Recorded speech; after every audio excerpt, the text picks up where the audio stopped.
প্রিয় দর্শক শ্রোতাবৃন্দ, সমুখে শান্তি পাড়াবার অনুষ্ঠানে আমাদের সামনে আজকে আছেন শেখ ফিরোজ আহমেদ বাবু। আমাদের মাসিক এই আয়োজন, এটি 51তম পর্ব। আমাদের এই পর্বে গুণী একজন মানুষ, কবি, প্রাবন্ধিক, নাট্যজন, প্রকাশনা শিল্পের সঙ্গে জড়িত প্রকাশকও বটে, এবং আমাদের বাংলাদেশের যে কবিতার অঙ্গনে তার বিচরণ বহুদিন।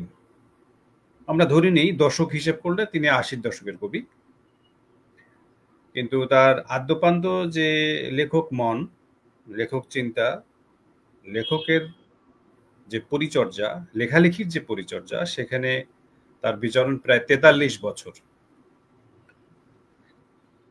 তার জন্ম 1960, 1963, যতটা আমরা দেখতে পাচ্ছি তার বই পুস্তকের মধ্যে, চাঁদপুর জেলায়।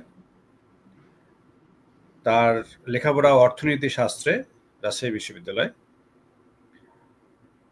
তিনি আমাদের মাঝে নানা রকম ভাবে এক ধরনের সুবাতাস কিংবা চিন্তা ভাবনার, জ্ঞানের, সাহিত্যের, সংগঠনের বিচিত্রভাবে আষ্টে পৃষ্ঠে জড়িয়ে আছেন। শেখ ফিরোজ আহমদ আমাদের আজকের অতিথি। আমি তাকে শুভেচ্ছা এবং স্বাগত জানাই আজকের এই 51তম যে পর্ব আমাদের সম্মুখে শান্তি পাড়াবার অনুষ্ঠান। দুই বাংলায় যুক্ত হয়েছেন অগণিত দর্শক, পাঠক, শ্রোতা বৃন্দ।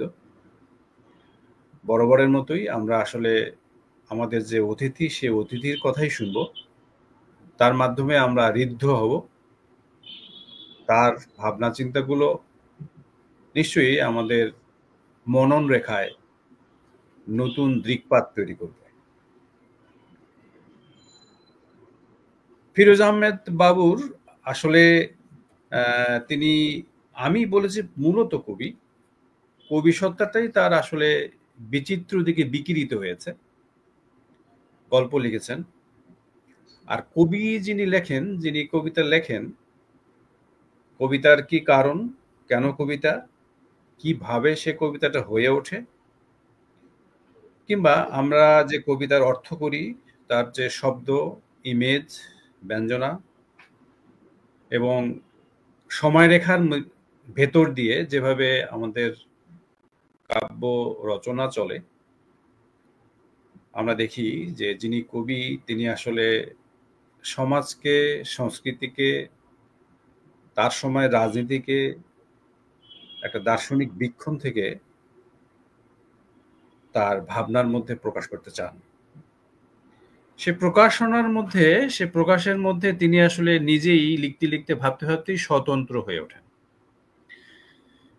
আমরা শেখ ফিরোজ আহমেদের মধ্যে দেখেছি যে স্বতন্ত্র একটা কণ্ঠস্বর তিনি তার লেখার মধ্যে তৈরি করেছেন। কালের পৃষ্ঠায় তার শুরুর যে বইটা, সে বইটার মধ্যে আমরা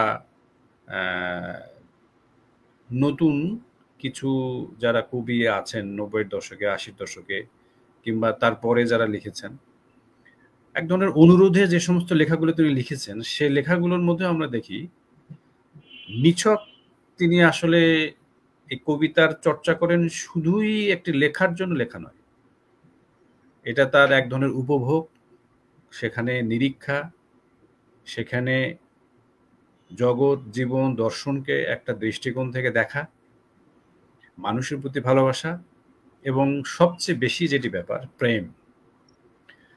প্রেম তার লেখার একটা কেন্দ্র। গল্প লেখেন তিনি, ভিক্ষু শ্রমণেরা, এবছরই বেরিয়েছে গল্পের বই।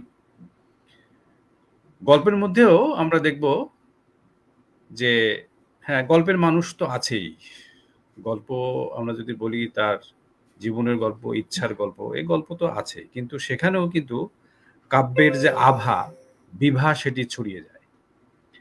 আবার যখন তিনি কাব্যের আলোচনা করছেন, কোনো বইয়ের আলোচনা করছেন বা কবিতার আলোচনা করছেন, সেখানে তিনি কঠোর প্রাবন্ধিক নন, কোনো ছকে বাঁধা প্রাবন্ধিক নন।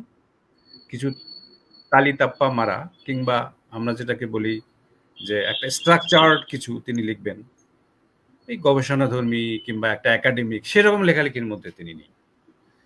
তার লেখার মধ্যে আমরা ইনফর্মালি দেখতে পারবো তিনি আসলে কি যেন সন্ধান করছেন, খুঁজছেন, ভাবছেন, চিন্তা করছেন, এবং সেটি তার সামনের যে দর্শকরা আছেন, অভিভাবকরা আছেন, শ্রোতারা আছেন, তাদের জন্য, তারা এবং তাদের সাথে মিলিত হয়েই তিনি সেই কাজটা করতে চান।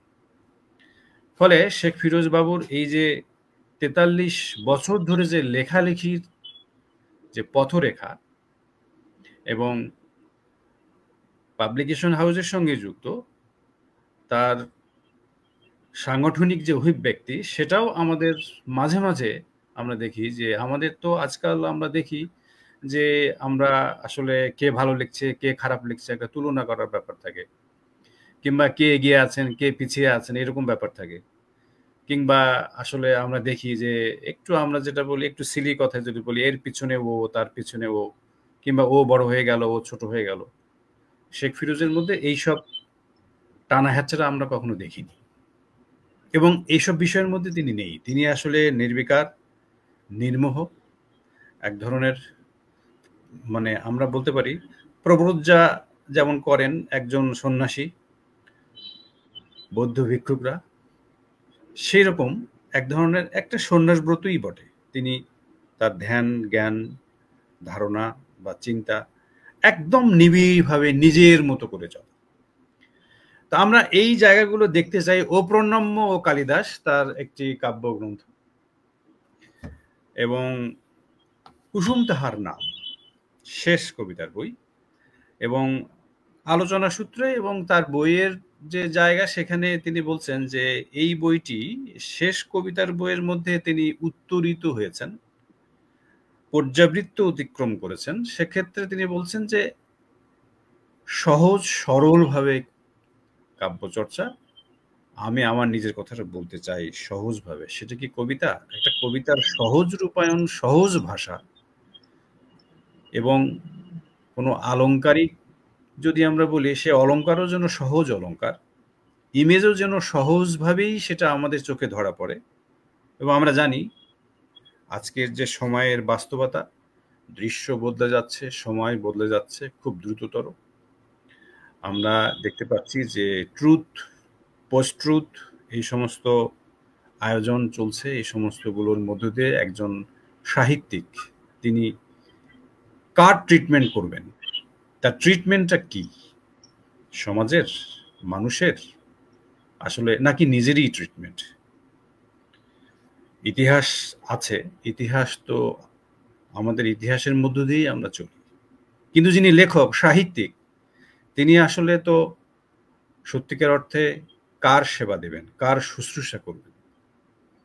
সুতরাং সাহিত্যিক হিসেবে ফিরোজবাবু যে নিরীক্ষার মধ্যে আছেন, যেভাবে সামনে এগুচ্ছেন, এক ধরনের বিসর্জিত তার যে জীবন, আমি বারবারই বলতে চাই যে প্রায় 4 দশক ধরে যে লিখে চলছেন, সমাজের কি প্রাপ্তি, আমাদের কি প্রাপ্তি, সে প্রশ্নের ঊর্ধ্বে যাপিত জীবনকে তিনি কিভাবে দেখছেন, এই যে অভিজ্ঞান, সেই অভিজ্ঞানগুলো নিয়ে আমরা আজকে আপনাদের এক ধরনের ঝাঁপি খুলে বসেছি। আমরা এই ঝাঁপিতে আমরা আসলে শেখ ফিরোজ আহমেদ বাবু, আমি তাকে শুভেচ্ছা জানাই আজকের অনুষ্ঠানে, তাকে আমাদের হার্দিক যে অভিনন্দন, আনন্দ, ভালোবাসা জানি। বাবু ভাই, আপনি কেমন আছেন? কি অবস্থা?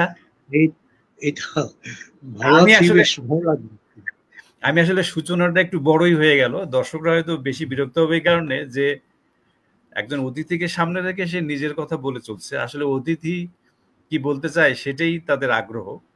আমি একটু শুধু সুলুক সন্ধান করার চেষ্টা, যাতে আপনি আসলে এই জিনিসগুলো কিভাবে দেখছেন, ভাবছেন। এবং তার আগে আমি একটু শুরু করবো এইভাবেই যে আসলে আপনার লেখালেখিটা শুরু কিভাবে? আমি জানি যে আপনি অর্থনীতির মানুষ, এবং অর্থনীতি তো ম্যাক্রো, মাইক্রো এই সমস্ত কাঠখোট্টা এক একটা বিষয়। হ্যাঁ, এবং সেখানে জনতা, অর্থনীতি, সোশ্যাল কন্ট্রাক্ট এই সমস্ত বিষয় তো আমরা নিয়ে খুব ভয়ে থাকি, যেহেতু আমরা সাহিত্যের একটু আধটু চর্চা করি, সেখানে ওই দিকটা আমাদের কাছে একদম একটা বন্ধ দরজা আর কি। কিন্তু আপনি ওই বন্ধ দরজা থেকে বেরিয়ে এসে আমাদের মধ্যে ঢুকে আসলেন, আমাদের মানে সাহিত্যের জায়গায়, এবং সেটা এমনভাবে আপনি আত্মস্থ করলেন, এবং সে আত্মস্থের জায়গাটা থেমে নেই, এবং নেশার মতো সেটাতে ঘোরের মতো চলছে এখন। এটা কিভাবে ঘটলো আসলে? এটা তো একটা খুব ইন্টারেস্টিং জায়গা, যে আপনি ওই জায়গা থেকে অর্থনীতি পড়লেন। আপনার বাবা তো সরকারি চাকরি করতেন, দেশের নানা জায়গায় থেকেছেন, এবং সেই জায়গাগুলো, সেই স্মৃতি এবং লেখক হয়ে ওঠার সূত্রটা আমরা একটু সংক্ষেপে শুনে তারপর আমরা একটু লেখালেখির দিকে যাব। একটু বলবেন যে কি অবস্থা? খুব ইন্টারেস্টিং একটা প্রশ্ন। এটার উত্তর কিভাবে দিব আমি জানি না। আমি চেষ্টা করছি আমার মতন করে বুঝিয়ে বলার জন্য। আসলে আমি আমার বাবা যেহেতু বাংলার অধ্যাপক ছিলেন, উনি গভর্নমেন্ট কলেজে চাকরি করতেন, তো ওনার কারণে মূলত আমি আজকে যা কিছু হয়েছি সূচনাটা ওনার কাছ থেকে। উনি আমাদেরকে ছোটবেলায় যখন আমরা স্কুলের একেবারে ছোট ছোট ক্লাসের, তখন থেকে উনি আমাদেরকে প্রচুর বই পড়ানোর পরোক্ষ এবং প্রত্যক্ষ প্রভাব বিস্তার করতেন। উনি চিটাগং কলেজের লাইব্রেরি থেকে প্রচুর বই নিয়ে আসতেন, নিয়ে টেবিলের উপর রাখতেন। আমরা একটু একটু করে সাহস করে দেখতে যেতাম যে এটা কি বই, এটা কেন, এরকম একটা করে করে আমরা বইগুলি পড়ার ব্যাপারে আগ্রহী হতাম। আরেকটা ছিল চট্টগ্রাম কলেজের এনভায়রনমেন্ট, যেটা মানে বাংলা বিভাগের। তখন সেইখানে বাংলাদেশের শ্রেষ্ঠ মনীষা যারা, তাদের কয়েকজন একসাথে চাকরি করতেন। যেমন নাটকের অধ্যাপক মমতাজউদ্দিন আহমেদ, আবদার রশিদ, তারপরে হুমায়ুন আজাদ ইউনিভার্সিটি ঢুকবার আগে উনিও ছিলেন, আফম সিরাজউদ্দৌলা চৌধুরী, যিনি জোকসের আরেকটা রূপান্তর চোঙ্গা গল্প, এই নাম দিয়ে চৌধুরী জহুরুল হক, অধ্যাপক চৌধুরী জহুরুল হক সহ ওনাদের একটা গ্রুপ ছিল। আর এই সময় নাটকটা চট্টগ্রাম কলেজে একই সাথে স্বাধীনতার পর আমি তখন ক্লাস 4-এ পড়ি, 71 সালে দেশ স্বাধীন হওয়ার পর। তখন ওই মমতাজউদ্দিন সাহেব আন্তন চেখবের নাটক অনুবাদ করে উনি অভিনয় করাতেন বাংলা ডিপার্টমেন্টের ছেলে মেয়েদেরকে দিয়ে এবং সংসদের ছাত্র সংসদের ছেলে মেয়েদেরকে দিয়ে। তখন আমরা রিহার্সেলও দেখতে যেতে পারতাম, নাটকও দেখতাম। ওই দুটো মিলিয়েই একসাথে প্রবল আবেগ তৈরি হয়। এই আবেগ থেকে ওই সময়টায় হঠাৎ দুটো কবিতা ছাপ ফেলে মনের মধ্যে। একটা হচ্ছে আহসান হাবিবের এই করিনু পণ মরা এই করিনু পণ, আমি মেঘনা পাড়ের ছেলে। আরেকটা হচ্ছে মেঘের কোলে রোদ, আরেকজনের কবিতা, মেঘের কোলে রোদ উঠেছে বদল গেছে টুটি, আজ আমাদের ছুটি ও ভাই, আজ আমাদের ছুটি। তখন এগুলি না পড়েই তো মুখস্থ করতাম, মুখস্থ করতে হয়েছে। তো মুখস্থ করতে গিয়ে দেখি এ তো আমাদেরই মনের কথা। তো যিনি কবিতা লিখছেন, আমরা তো আমাদের ব্যাখ্যা বিশ্লেষণ করতাম যে পরীক্ষা পাশের জন্য মুখস্থ করার জন্য যেভাবে করতে হয়। তখন মনে করলাম যে ঠিক আছে, আমিও তো একটা লিখতে পারি, আমারও তো একটা লেখা উচিত। এবং এই ভাবনা থেকেই ছড়ার জগতে আমার পা রাখা। 1976 সালে 29শে জুলাই আমার প্রথম ছড়া ছাপা হয় একসাথে 3টা জায়গায়, চট্টগ্রামের দৈনিক আজাদিতে, দৈনিক স্বাধীনতায়, এবং জামাল উদ্দিন বাবুলের কর্ণফুলী নামের একটা সাহিত্য পত্রিকায়। এইটা হলো সূচনাটা। বললাম যে চট্টগ্রাম কলেজের সেই সময়কার যে পরিবেশ, আব্বার যে প্রভাব, তার যে প্রচেষ্টা আমাদেরকে বই পড়ানোর, তার একটা ফলাফল থেকে একটা মিথস্ক্রিয়ায় হয়তো আমার ভেতরে লেখক হিসেবে তৈরি হওয়ার একটা সুপ্ত বাসনা তৈরি হয়েছে। এটা একটা ব্যাপার। আর আরেকটি ব্যাপার, যে একটু আগে যে বললে যে সোশ্যাল কন্ট্রাক্ট, ইকোনমিক্সের মতো একটা কাঠখোট্টা বিষয় থেকে আমি কি করে এই জায়গাটায় এলাম, এই জায়গাটা নিয়ে আমি একটু এভাবে বলতে চাই যে সবকিছুই সোশ্যাল কন্ট্রাক্টের সাথে রিলেটেড। সমাজ এবং সভ্যতা এগিয়ে যায় সোশ্যাল কন্ট্রাক্টের হাত ধরে, বা এই সামাজিক বন্ধনের হাত ধরে। মানুষ ও প্রকৃতির সমস্ত সৃজন কর্মই মানুষের জন্য। তারপর নাটক বা থিয়েটার চর্চা তারই অংশ, এই সোশ্যাল কন্ট্রাক্টেরই অংশ। আর অর্থনীতির মতন কাঠখোট্টা বিষয় সমাজের চাহিদা নিরূপণের সঙ্গেই এর গাঁটছড়া বাঁধা আছে। এখন একটার সঙ্গে যদি আরেকটার বিরোধ দেখতে চাই, আমরা দেখব কোনো বিরোধ নেই, একটা আরেকটার পরিপূরক। আমি এই যে সম্পর্কটা, সোশ্যাল কন্ট্রাক্টের যে সম্পর্কটা, এই সম্পর্কটা বোঝার চেষ্টা করছি প্রায় 5 দশকের কাছাকাছি। যখন স্কুল জীবনের ছিলাম তখন থেকেই এই বুঝার বা আন্ডারস্ট্যান্ডিং এর একটা চেষ্টা আমার ভিতর থেকে ছিল। আমার প্রথম লেখা তো ছাপা হলো বললাম যে দৈনিক আজাদী এবং দৈনিক স্বাধীনতায়। তখন যখন পত্রিকায় লেখা ছাপা হলো তখন খুব উন্মাদনা এবং উত্তেজনা। একটা পেপার কিনলে যেখানে হয় সেখানে 5টা 7টা করে পেপার কিনে ফেলা। টাকা তো তখন কম ছিল, ওই টাকা দিয়েই কিনে ফেলা। একে ওকে ধরে দেখা, এই যে আমার একটা লেখা ছাপিয়েছে, আমার একটা লেখা ছাপিয়েছে। তারা বলতো যে হ্যাঁ বেশ ভালো বেশ ভালো। তো বলতাম যে হয় শুনবেন না, হ্যাঁ শোনাও। জোর করে তাদেরকে একরকম শোনানো হতো। তো এইভাবে তো আমাদের লেখক জীবনের শুরু, সেইটা এখনো চলছে। হ্যাঁ, জি। এখন যত বড় হয়েছি সে উত্তেজনাটা কম হলেও কিন্তু ভিতরে ভিতরে প্রকাশ পায় না, কিন্তু চাপা থেকে যায়। একটা লেখা ছাপালে, বিশেষ করে বড় পত্রিকার চাইতে লিটল ম্যাগে ছাপা হলে লেখাটা আমার ভিতরে উত্তেজনা আরো বেশি কাজ করে, যে আমি চাই যে লোকজন পড়ুক। না, ঠিক আছে। তাহলে আমরা আসলে যেটা বুঝতে পারছি যে লেখালেখিটা আপনার পারিবারিকভাবেই ভেতর থেকেই ছিল আর কি, অনেক আগে থেকেই সেটা আর কি।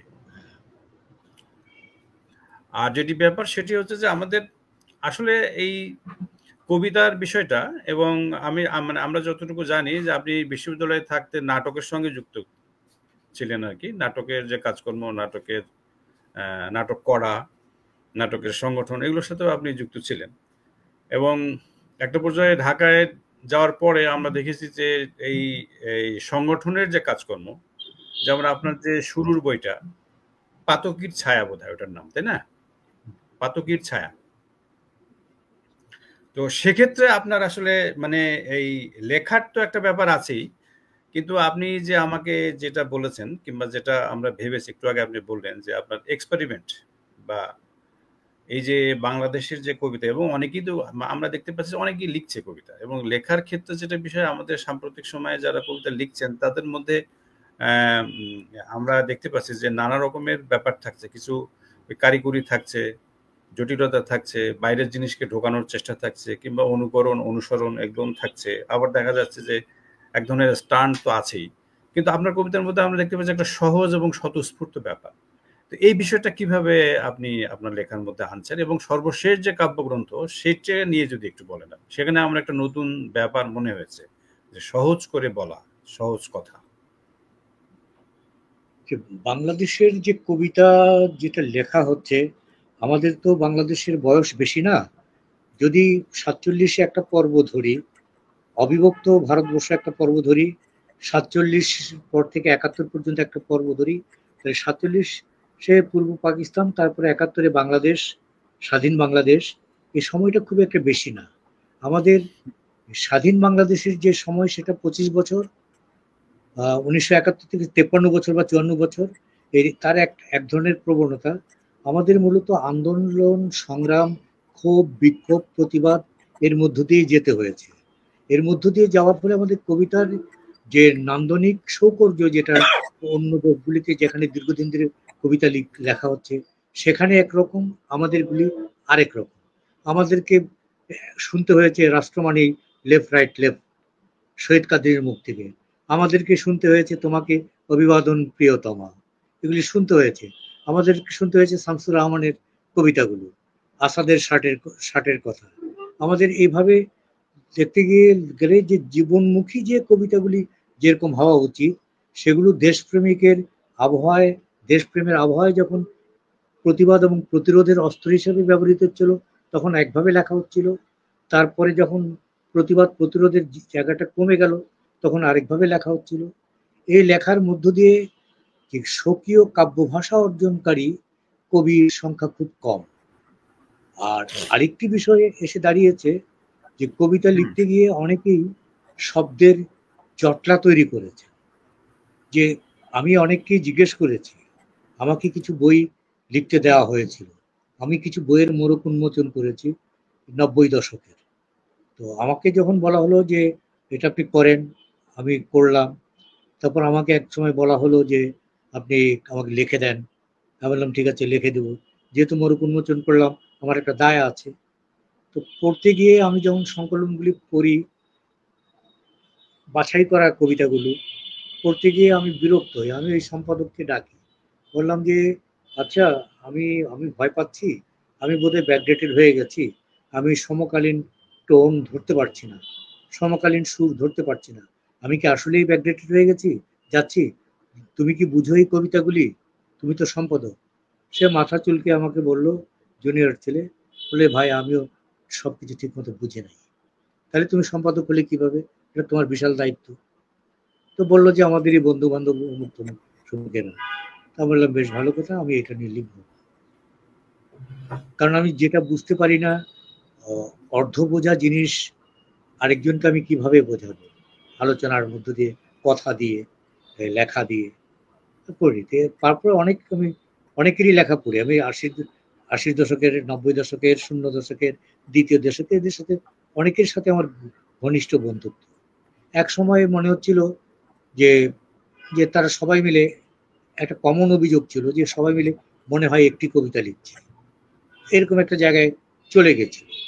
এখন সরে এসছে এটা। প্রথম দশকের পর থেকে দেখা যাচ্ছে এই জিনিসটা থেকে সরে এসছে। উৎপল কুমার মজুমদার কিংবা অন্য কারোর লেখার যে ধরনটা, অনেকেই যেটার মধ্যে যাওয়ার চেষ্টা করছিল, এখন আর নেই। এখন তারা নিজস্বতা একটা দাঁড় করানোর একটা চেষ্টা করছে, এটা একটা ভালো দিক। এখন যে কবিতা আমি বুঝতে পারছি না, কারণ আমি তো জেনেছি দুটো জিনিস। আমার কাছে দুটো উক্তি খুব প্রাজ্ঞ উক্তি আমার কাছে এখনো মনে হয়। একটা হচ্ছে, a genuine poetry can communicate before it is understood. একটি ভালো কবিতা বোঝার আগে মর্মে পৌঁছে যায়। আরেকজন বলেছিলেন যে কবিতার ইতিহাস হচ্ছে টেকনিকের ইতিহাস, প্রকরণের ইতিহাস। তো দুটোই আমি মানছি, দুটোই সত্য। এখন এই দুটো সত্য যখন হচ্ছে, তাহলে কবিতা আমার তো মন জয় করতে হবে, আমার ভেতরে তো যেতে হবে। সেটা যেই ফর্মে হোক, স্মার্ট কবিতাই হোক, আনস্মার্ট কবিতাই হোক, একটা কিছু তো হবে যেটা আমাকে কমিউনিকেট করবে, ভাষা দিয়ে, ভাব দিয়ে, দর্শন দিয়ে, নির্মাণ দিয়ে, কলা কৌশল দিয়ে, কিছু একটা দিয়ে তো সে আমাকে আকৃষ্ট করবে, আমার মনটা জয় করবে। তবেই না আমি মন থেকে তার কবিতাটা পড়তে উৎসাহী হব, এবং আরো চারজনকে বলবো যে ভাই, এই ছেলেটি বা এই মেয়েটি বা এই বড় ভাই এই সুন্দর কবিতা পড়েছে, লিখেছে, আপনি কি তার বইটা পড়েছেন? তখন আমি বলতে উৎসাহী হব, এবং আমি নিজেও বলবো, এবং আমি নিজেও পড়বো। কিন্তু সেটা হয় না। সেটার জায়গায় শব্দের জটলাগুলি, জটিল জটিল শব্দগুলো পাশাপাশি কম্বিনেশন করে সাজিয়ে দিয়ে কবিতার লাইন, এটা কবিতা নয়। তো এক্সপেরিমেন্টের নামে, পরীক্ষা নিরীক্ষা নামে অনেক ধরনের জিনিস আছে। এক সময় ফরাদ মজার বলেছিলেন, 80-র দশকে, আমার মনে আছে, আমরা তখন ইউনিভার্সিটি স্টুডেন্ট, উনি বললেন যে বাংলা কবিতার আগামী যুগ হবে লিপ্ত কবিতার যুগ। তো লিপ্ত কবিতার যুগটা আমি আর বোঝার চেষ্টা করেও পারিনি, কারণ উনি এটাকে বিস্তারিত করে ব্যাখ্যা দিয়ে আর কোথাও কোনো কিছু লেখেননি। শুধু একটা ইন্টারভিউতে এই এক লাইন কথাই বলেছে। এখন উদাহরণ এসছে প্লাস্টিকের জ্যোৎস্না, আরো কি কি সব এসছে। তো এগুলি একটা উপমা সিমিলি হতে পারে, কিন্তু এগুলি তো দিয়ে আমি লিপ্ত কবিতার চরিত্র নির্ণয় করতে পারার মতো অবস্থায় ছিলাম না, বোঝা যাচ্ছে না। তো তখন এটাও আমার মনের ভিতর স্পার্ক করলো। পরে আমি যখন কিছু বিদেশি কবিতার অনুবাদ করার সুযোগ পেলাম, তখন দেখলাম এই জিনিসটা, যে স্মার্ট কবিতা, তাদের কবিতাগুলি পড়তে আরাম পাওয়া যায়। অনেকেই ওইভাবে লিখেছে বাংলাদেশে, কেউ কেউ লিখেছে যেগুলি মন জয় করে না, যখন পড়ি তখন আরাম লাগে, ভালো লাগে, স্মার্ট অনুবাদের গন্ধ পাওয়া যায়। এটাও এক রকমের এক্সপেরিমেন্ট। তখন আমার মনে হলো যে এই কবিতাগুলিকে বলা উচিত টেস্ট টিউব কবিতা। কারণ টেস্ট টিউব কবিতা আমি কেন বললাম, অস্ট্রেলিয়াতে বহু বছর আগে, এখন বোধহয় 50 বছর পার হয়ে গেছে, প্রথম টেস্ট টিউব বেবি জন্ম নেয়, স্পার্ম কম্বিনেশনের মধ্যে দিয়ে ল্যাবরেটরিতে তৈরি হয়। তখন আমার মনে হলো যে এই ধরনের কবিতাগুলি ল্যাবরেটরি প্রডিউস কবিতা, যেগুলি পড়া যায়, পড়তেও তাৎক্ষণিকভাবে ভালো লাগে, মনে ছাপ ফেলে না। তাহলে কবিতা কি হবে, কবিতার কিরকম হওয়া উচিত, এই পথ অনুসন্ধান চলছে, এই পথ অনুসন্ধান শেষ হয়নি। তো আমি শেষ পর্যন্ত আমি ভাবতে ভাবতে লিখতে লিখতে আমি জাপানি কবিতা অনেক আগেও পড়েছি। গত 1 বছরের মধ্যে 2, 3, 4টে জাপানি কবিতার বই আমি পড়েছি। সরাসরি ওই প্রকাশের আগে আমার দেখবার সুযোগ হয়েছে। প্রকাশক ছাপানোর আগে আমাকে দেখিয়েছেন লেখকের অনুরোধে, আমি দেখেছি। তখন আমার নতুন করে জাপানের কবিতা প্রীতি আমার ভিতরে কাজ করলো। তো আমি দেখলাম যে ওদের কবিতার মধ্যে যে আধ্যাত্মিকতা, প্রকৃতির বর্ণনা, মানুষের আত্মার স্পন্দন, সবকিছুর কম্বিনেশনে সরল বর্ণনার মধ্য দিয়ে চিত্রকল্পধর্মী কিছু কবিতা বেরিয়ে আসছে। তো এই কবিতা আমার বুঝতে অসুবিধা হয় না, আবার যে অর্থ বোঝা খুব সহজ হচ্ছে তাও কিন্তু না, কিন্তু ভালো লাগছে। যেমন জীবনানন্দ দাশের ওই কবিতার লাইনটি যে শেখানো জলের মতো ঘুরে একা একা কথা বলে, এরকম একটা লাইন আছে ওনার একটা বিখ্যাত কবিতা। তো এই লাইনটি আমি যতবার বোঝার চেষ্টা করলাম, আগের কথা বলছি, আগের অভিজ্ঞতা, আমি ঠিক বুঝতে পারছিলাম না, কিন্তু ভালো লাগছিল, বা অত বুঝতে পারলেও যত না বুঝতে পারছি তার চেয়ে বেশি ভালো লাগছে। মানে একটা ঘোরের আবর্তে আমি আবর্তিত হতে থাকলাম। তাহলে এটা তো খুব জটিল বাক্য নয়, জটিল পংক্তি নয়। তাহলে কবিতাকে স্মার্ট হতে হবে অবশ্যই, কোমল পেলব যদি হয় হলো, না হলেও সমস্যা নেই, কিন্তু সহজ ভাষায় যদি লেখা যায়, সহজবোধ্যভাবে, তাহলে মানুষের সাথে এটা কমিউনিকেটিভ টুলস হিসাবে কবিতাটা ভালোভাবে দাঁড়িয়ে যায়। আমি সেই চেষ্টা করছি, হয়তো এই বিশ্বাসটা আমার কিছুদিন পরে আমার বদলে যেতে পারে, কিন্তু এখন আমার মনে হচ্ছে যে এভাবেই এগোনো উচিত। আমি হ্যাঁ, একটা একটা একটা বিষয় বাবু, সেটা হচ্ছে কি যে কবিতা তো বহুজন লিখছে, বহুভাবেই লিখছে, এবং আমরা যদি বাংলা কবিতার যদি একটু যে সমস্ত স্টল ওয়ার্ড আছে তাদের দিকে তাকাই, যেমন অনেকেই বলছে যে এটা একটা নিভৃতে কাজ করার ব্যাপার, এবং একটু অ্যালোননেস, একাকী, একটু নৈঃশব্দের মধ্যে নিজে নিজেই উপভোগ করার, উপলব্ধি করার ব্যাপার। কিন্তু আমরা দেখতে পাচ্ছি যে আপনার জগৎ, আপনার যে লেখালেখির জগৎ, সেখানে তো আপনি বিচিত্র কাজের সঙ্গে যুক্ত। তাহলে এই যে আপনি যে ভাবনাগুলোর কথা বলছেন, যে পরিবর্তনের কথাটা বলছেন, যে নিরীক্ষার কথাটা বলছেন, কিংবা এই আপনার যাপিত জীবনের মধ্যে যে কবিতা, সেখানে তো আমরা দেখি যে আপনার গল্পও লিখছেন, প্রবন্ধও লিখছেন, সংগঠন করছেন, কাজের সাথে যুক্ত। যেমন আজকে আপনি ধরেন যে ঢাকা শহরে তো সবাই ব্যস্ত, সবসময় কাজ করতে হচ্ছে নানা রকম। তো এখানে আসলে যে এই যে আমরা বলি যে নৈঃশব্দের একটা লিপিকা হচ্ছে কবিতা, কিংবা একাকী, কিংবা অ্যালোননেস, কিংবা নিভৃতনেস, কিংবা এই নিভৃত যদি না হওয়া যায়, যদি সবকিছু থেকে বিচ্যুত করা না যায়, তাহলে এই শিল্পের যে সর্বোচ্চ সাধনা সেটা সম্ভব নয়, হয় না, এরকম করে অনেকেই বলে আর কি। কিন্তু আপনি মানে একাধারে অনেক কাজ করছেন, তাহলে সেক্ষেত্রে কি এটা কোনো ডিস্টার্ব হন কিনা আপনি? লেখার জন্য একটা দুরকম পরিস্থিতিতে মানুষ লিখতে পারে, আমার অভিজ্ঞতায় আমি দেখেছি। একটা কোলাহলের মধ্যে, চায়ের দোকানে লোকজন কথা বলছে, আড্ডা দিচ্ছে, আমি চা খাচ্ছি একা একা, কিংবা আমার সঙ্গী সাথীরা কথা বলছে, তখন আমি লিখতে পারি। যে শহীদ জাহান যে নাটকটা লিখেছি, জামিল আহমেদ যেটা ডিরেকশন করেছেন, এটি মৌলিক নাটক নয়, এটা মহিত চট্টোপাধ্যায়ের স্বদেশী নকশা অবলম্বনে লেখা নাটক। ওই নাটকটার একটা বড় অংশ এবং গান, প্যারোডি গান, কিন্তু ওই জনকোলাহলের মধ্যে বসে লেখা, উপায় নেই আমার, লেখা হচ্ছে, রিহার্সালে উনি তুলে ফেলছেন, গান সুরকারকে দিয়ে দিচ্ছেন, তারা হারমোনিয়াম নিয়ে বসে আছে, তারা সুর তোলার চেষ্টা করছে, বিভিন্ন অনুকরণ, সুরের অনুকরণে লেখা গানগুলো। এটা একটা পদ্ধতি যে জনারণ্যের মধ্যে থেকেও লেখা যায়, আবার ওই সময়টা যখন লেখা হয় তখন মানুষটা সম্পূর্ণ অ্যালুফ হয়ে যায়, একা হয়ে যায়, নিঃসঙ্গ হয়ে যায়, যে এত মানুষ আছে, এত কথা হচ্ছে, এত শব্দ হচ্ছে, এটা তার ভেতরে আর প্রবেশ করে না। যদি চিন্তাটা, থিমটা, আইডিয়াটা, তার ভাবনাটা যদি কনসেন্ট্রেটেড করে, আর তখন আর কোনো সমস্যা হয় না। এইটা একরকম। আরেকটা রকম হচ্ছে যে না, আমি দরজা জানলা বন্ধ করব, যে আমি বাসায় বলছি যে আমি লিখছি, লিখবো, এখন যেন আমাকে কেউ না ডাকে, ফোন আসলে যেন আমাকে দেয়া না হয়, কিংবা যদি রুমে ঢুকতে হয় শব্দ করো না, নিঃশব্দে তোমার জিনিস নিয়ে তুমি চলে যাও। তখন এই যে মাথা ব্যথা করে একটা ধরা ভাব থাকে ওর ভিতরে, আমি লিখছি কনসেন্ট্রেটেড অবস্থায়।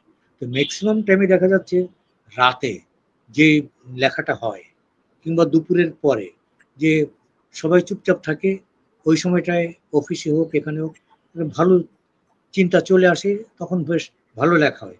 ওই সময়টায় যতটুকু লেখা হয় অন্য সময় তার ৩-৪ গুণ সময় ব্যয় করলেও অতটুকু লেখা যায় না। আবার আমি বাসে করে যাচ্ছি, যেমন কুসুম তাহার নাম বইটার মধ্যে দুটা পর্ব আছে। একটা পর্ব হচ্ছে কুসুম তাহার নাম, এগুলি সবই হচ্ছে প্রেমের কবিতা। মানুষ তো জীবন দিয়ে কবিতা লেখে, কেউ কেউ কবিতা দিয়ে জীবন লেখে। আমি জীবন দিয়ে কবিতা লিখেছি। ওখানে সমস্ত কবিতাই হচ্ছে প্রেমের কবিতা। এবং আরেকটি পার্ট ছিল রমজান বাস সিরিজ। রামপুরা বনশ্রী থেকে একটি বাস যায় মোহাম্মদপুর, বাসটির নাম রমজান। এই বাসে যেতে যেতে সবসময় তো দাঁড়িয়ে যাওয়া যায় না, সিট পাওয়া যায় না, দাঁড়িয়ে যেতে হয়, চাপাচাপি ভিড় থাকে, অনেক কিছু হয়, ঝগড়া হয়, মারামারি হয়, হাতাহাতি হয়, কন্ট্রাক্টরের সাথে প্যাসেঞ্জারের রাগারাগি হয়, অনেক কিছু হয়, নানা রকমের দৃশ্য ওখানে তৈরি হয়। তো যেতে যেতে যার সিট পেলে, আমি হয়তো মোবাইল দেখছি কিংবা জানালা দিয়ে বাইরে তাকিয়ে আছি, ওই একটা হরতাল হচ্ছে কিংবা একটা মিছিল হচ্ছে কিংবা অবরোধ হচ্ছে, এই যে আমাদের যে সময়টা গেল, গত ১ বছরের যে সময়টা গেল এবং অস্থিরতার মধ্যে দিয়ে আমরা যাচ্ছি, এর মধ্যে অনেক দৃশ্য শাহবাগে সংগঠিত হয়েছে। আমি যেতে যেতে দেখতে দেখতে আমি কবিতা লিখে ফেলেছি মোবাইলের নোট বইয়ে। এগুলি সব ওয়ান টাইম কবিতা। তো সেইগুলি কুসুম তাহার নামের মধ্যে ছাপা আছে, আমি কারেকশনও করিনি। লেখা হয়েছে, যেহেতু মোবাইলের স্পেস কম, বাক্যগুলিও ছোট ছোট হয়, কবিতাগুলিও ছোট ছোট হয়, কিন্তু ওই কবিতাগুলির মধ্যে প্রেম মিশে গেছে, ওই কবিতাগুলিতে দর্শন মিশে গেছে। ওই কবিতাগুলিতে আমরা যেমন দেখেছি যে মারা গেছেন রিলকে গোলাপের কাটা ফুরে, তো শাহবাগে গোলাপ ফুল বিক্রি করে, ফুলের দোকান আছে, তো সুন্দরী মেয়েরা ফুল নিয়ে যাচ্ছে, রাস্তা পার হচ্ছে, তার সাথে রিলকের যে মৃত্যুর মিথ, সেটাকে সম্পর্কিত করে কবিতা লেখা হয়েছে।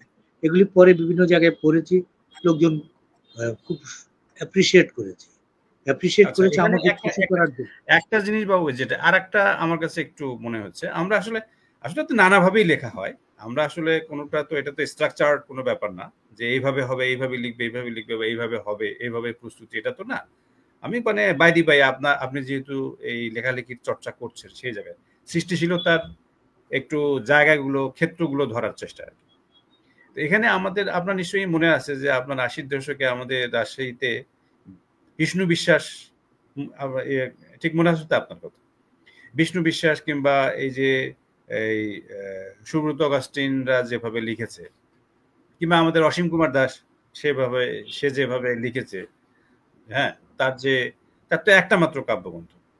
তো এই সবগুলোর ব্যাপারে আপনার তো একটা অভিজ্ঞতা আছে, প্রত্যক্ষভাবে এদের সাথে তো আপনার একটা যোগাযোগও ছিল, কিংবা হয়তো আছে এখন।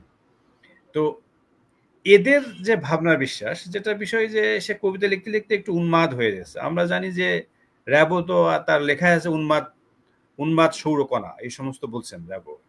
কিংবা এই মানে আমরা যদি কি বলে, আমরা যদি দেখি যে ফ্রান্সে কিংবা জার্মানিতে বদলেয়ার থেকে আরম্ভ করে আরো যারা যারা আছেন, দুর্বোধ্যতা এটা সেটা নানা রকম বিষয় আছে, কিংবা আসলে এই বিচ্ছিন্নতা এটা সেটা নানা রকম বিষয় নিয়ে কবিতা লেখা হচ্ছে, এবং অনেকেই উন্মাদও হয়ে গেছে। তো এই জায়গার ক্ষেত্রে এই কবিতার যে আসলে আমরা যদি বলি যে মেডিটেশন, হ্যাঁ, যে কবিতা আসলে মানে আপনার মধ্যে কিংবা এই মানে আপনার যে অভিজ্ঞতা, আপনার সমসময়ে যারা লিখেছেন, আপনি তো অনেকের সঙ্গে মিশেছেন দীর্ঘ সময় ধরে এবং একটা দীর্ঘ অভিজ্ঞতা আছে বিষ্ণু বিশ্বাস বিষয়ে কিংবা আমাদের অসীম কুমার দাস বিষয়ে, তাদের সম্পর্কে আপনার আসলে পারসেপশনটা একটু কি সংক্ষেপে বলা যায় কিনা? অসীম কুমার দাস, অসীম দাকে যেভাবে দেখেছি, উনি মানুষ হিসেবে ইউনিক পার্সোনালিটি। উনি কবিতা খুব ভালো বোঝেন এবং তার প্রজ্ঞা, এইগুলিকে আমি খুব আকৃষ্ট। আমি তার সাথে চা খেয়েছি, আড্ডা দিয়েছি, আমরা যৌথভাবে একা একাও আড্ডা দিয়েছি। আমার একটা কবিতা আছে তমিশ্র আলো, তো কবিতাগুলি বড় কবিতা, 326-28 এরকম লাইন। তো আমি ক্যাম্পাস থেকে চলে যাওয়ার পর কয়েক বছর পরে আমি গেলাম, তো গিয়ে বললাম যে অসীমদা, আমার কাছে 3টা কবিতা আছে, আপনি শুনবেন? ডিপার্টমেন্টে গিয়েছিল, তো বললো যে হ্যাঁ আসেন চা খাই। অসীমদা সবাইকে আপনি করে বলতেন। তো আমি বললাম যে হ্যাঁ হ্যাঁ, তো চা খাই চলে। তো আমরা চা খেতে গেলাম শহীদুল্লাহ কলা ভবনের পেছনে। তো উনি শুনলেন, শোনার পরে উনি আমার পিঠ চাপড়াই দিয়ে বললেন যে ফিরোজ ফিরোজ কি লিখেছেন বলে চিৎকার করে উঠছে। তারপরে বললেন যে হোলি হোলি হোলি থিং, হোলি। আমি মগজকে বলেছিলাম যে একটা অন্যভাবে একটা উদাহরণ তৈরি করেছিলাম, তার মধ্যে শ্রদ্ধাবোধ প্রকাশ পায়নি, কিন্তু অসীমদা সেটাকে বললো যে না না, হোলি হোলি হোলি থিং, মগজ একটা পবিত্র জিনিস। তো আমি তখন বলছিলাম মগজ পবিত্র আলো, এরকম লাইন ছিল আমার। এবং পরে একটা একটা শব্দ ব্যবহার করছিলাম, শব্দটা আমি বদলালাম, যে আমাদের একটু শেষ, কবিতাটার নাম ছিল শেষ জিজ্ঞাসা। ঈশ্বরের কাছে আমার প্রশ্ন ছিল, আমাদের মগজ কেন দিয়েছিলে কীটের দখলে? মানে মারা গেলে পরে কবরে যাব, কিংবা কেউ যদি অপঘাতে মারা যায় নদীতে, নালায়, সমুদ্র, সাগরে, তার মৃতদেহ কীট পোকা পতঙ্গ এরা খায়। তো আমাদের মগজ কেন দিয়েছিলে কীটের দখলে? একটা চার্জ ছিল টু গড। তো অসীমদা এই জিনিসটা খুব ভালোভাবে নিয়েছে। অসীমদার বইটার নাম হচ্ছে ঝঞ্ঝাও পুনরুত্থান, একটি মাত্র। হ্যাঁ, হ্যাঁ, হ্যাঁ। অসাধারণ একটা বই। এই বইটা, বইয়ের মন্দির হচ্ছে বিষ্ণু বিশ্বাসের। হ্যাঁ, হ্যাঁ, এই বইটা পড়ার পর একবার পরে কেউ বুঝবে না, মানে মিথ, মিথোলজি, জীবন দর্শন এবং সমকালীনতার যে সংমিশ্রণ, যেভাবে দাদা নিয়ে এসছেন এর মধ্যে অসীমদা, এরকম বই আগামী অনেক বছর লেখা হবে না, এইটা হচ্ছে আমার ধারণা। আর বিষ্ণু বিশ্বাসের বইয়ের নাম হচ্ছে ভোরের মন্দির। বিষ্ণু ক্যাম্পাসে, আমি যে হলে থাকতাম শেরে বাংলা হল, আমার রুমের 2 রুম আগে থাকতো বিষ্ণু। তো বিষ্ণু রাজশাহীতে থাকবার সময়, ক্যাম্পাসে থাকবার সময় কবিতা লিখত সরবে না, নীরবে। এটা আমরা জানতাম না, আমি জানতাম না। হয়তো তার বন্ধু বান্ধব যারা শনন নিয়ে কাজ করতো, আবৃত্তি সমর্থন শনন যারা কাজ করতো, তারা হয়তো বা জানতো, আমি ঠিক ওইভাবে জানা ছিল না। কারণ আমরা যেমন ডেডিকেটেডলি কবিতার জন্য আমরা ছিলাম, যারা কবিতা লেখে তাদের খোঁজখবর রাখতাম, কিন্তু বিষ্ণু লিখত ওটা আমার জানা ছিল না। তো ঢাকায় আসবার পরে বিষ্ণু যখন সুব্রত অগস্টিন গোমেজ, কোচি, শামসুল কবির কোচি, যে সখা বাবা নামে লিখে বেচা নামে পত্রিকা করত, কোচি, তারপরে এবং আপনার তো আদিত্য অনেক কবির, কবিতা এগুলো তো হয়েছে বের। হ্যাঁ, এরা যখন ছিল এদের সাথে বিষ্ণু থাকত। তো একদিন আমাকে শাহ আলম ধরলো, কামরুজা প্রতিবেশী ধরলো, যে বিষ্ণুকে নিয়ে লিখতে হবে আপনার। আমি বললাম যে বিষ্ণুর তো বই নেই। বই আছে কি? বললো তো বিষ্ণুর তো বই নেই। বলছে আমার কাছে তো বিষ্ণুর কবিতা নেই। আমি 2-4টা মাঝে মধ্যে ইদানিং চোখে পড়লে আমি পড়ি, কিন্তু সেগুলি তো আমার সংগ্রহে নেই। তো ওরা বললো যে ঠিক আছে, আমরা দিচ্ছি।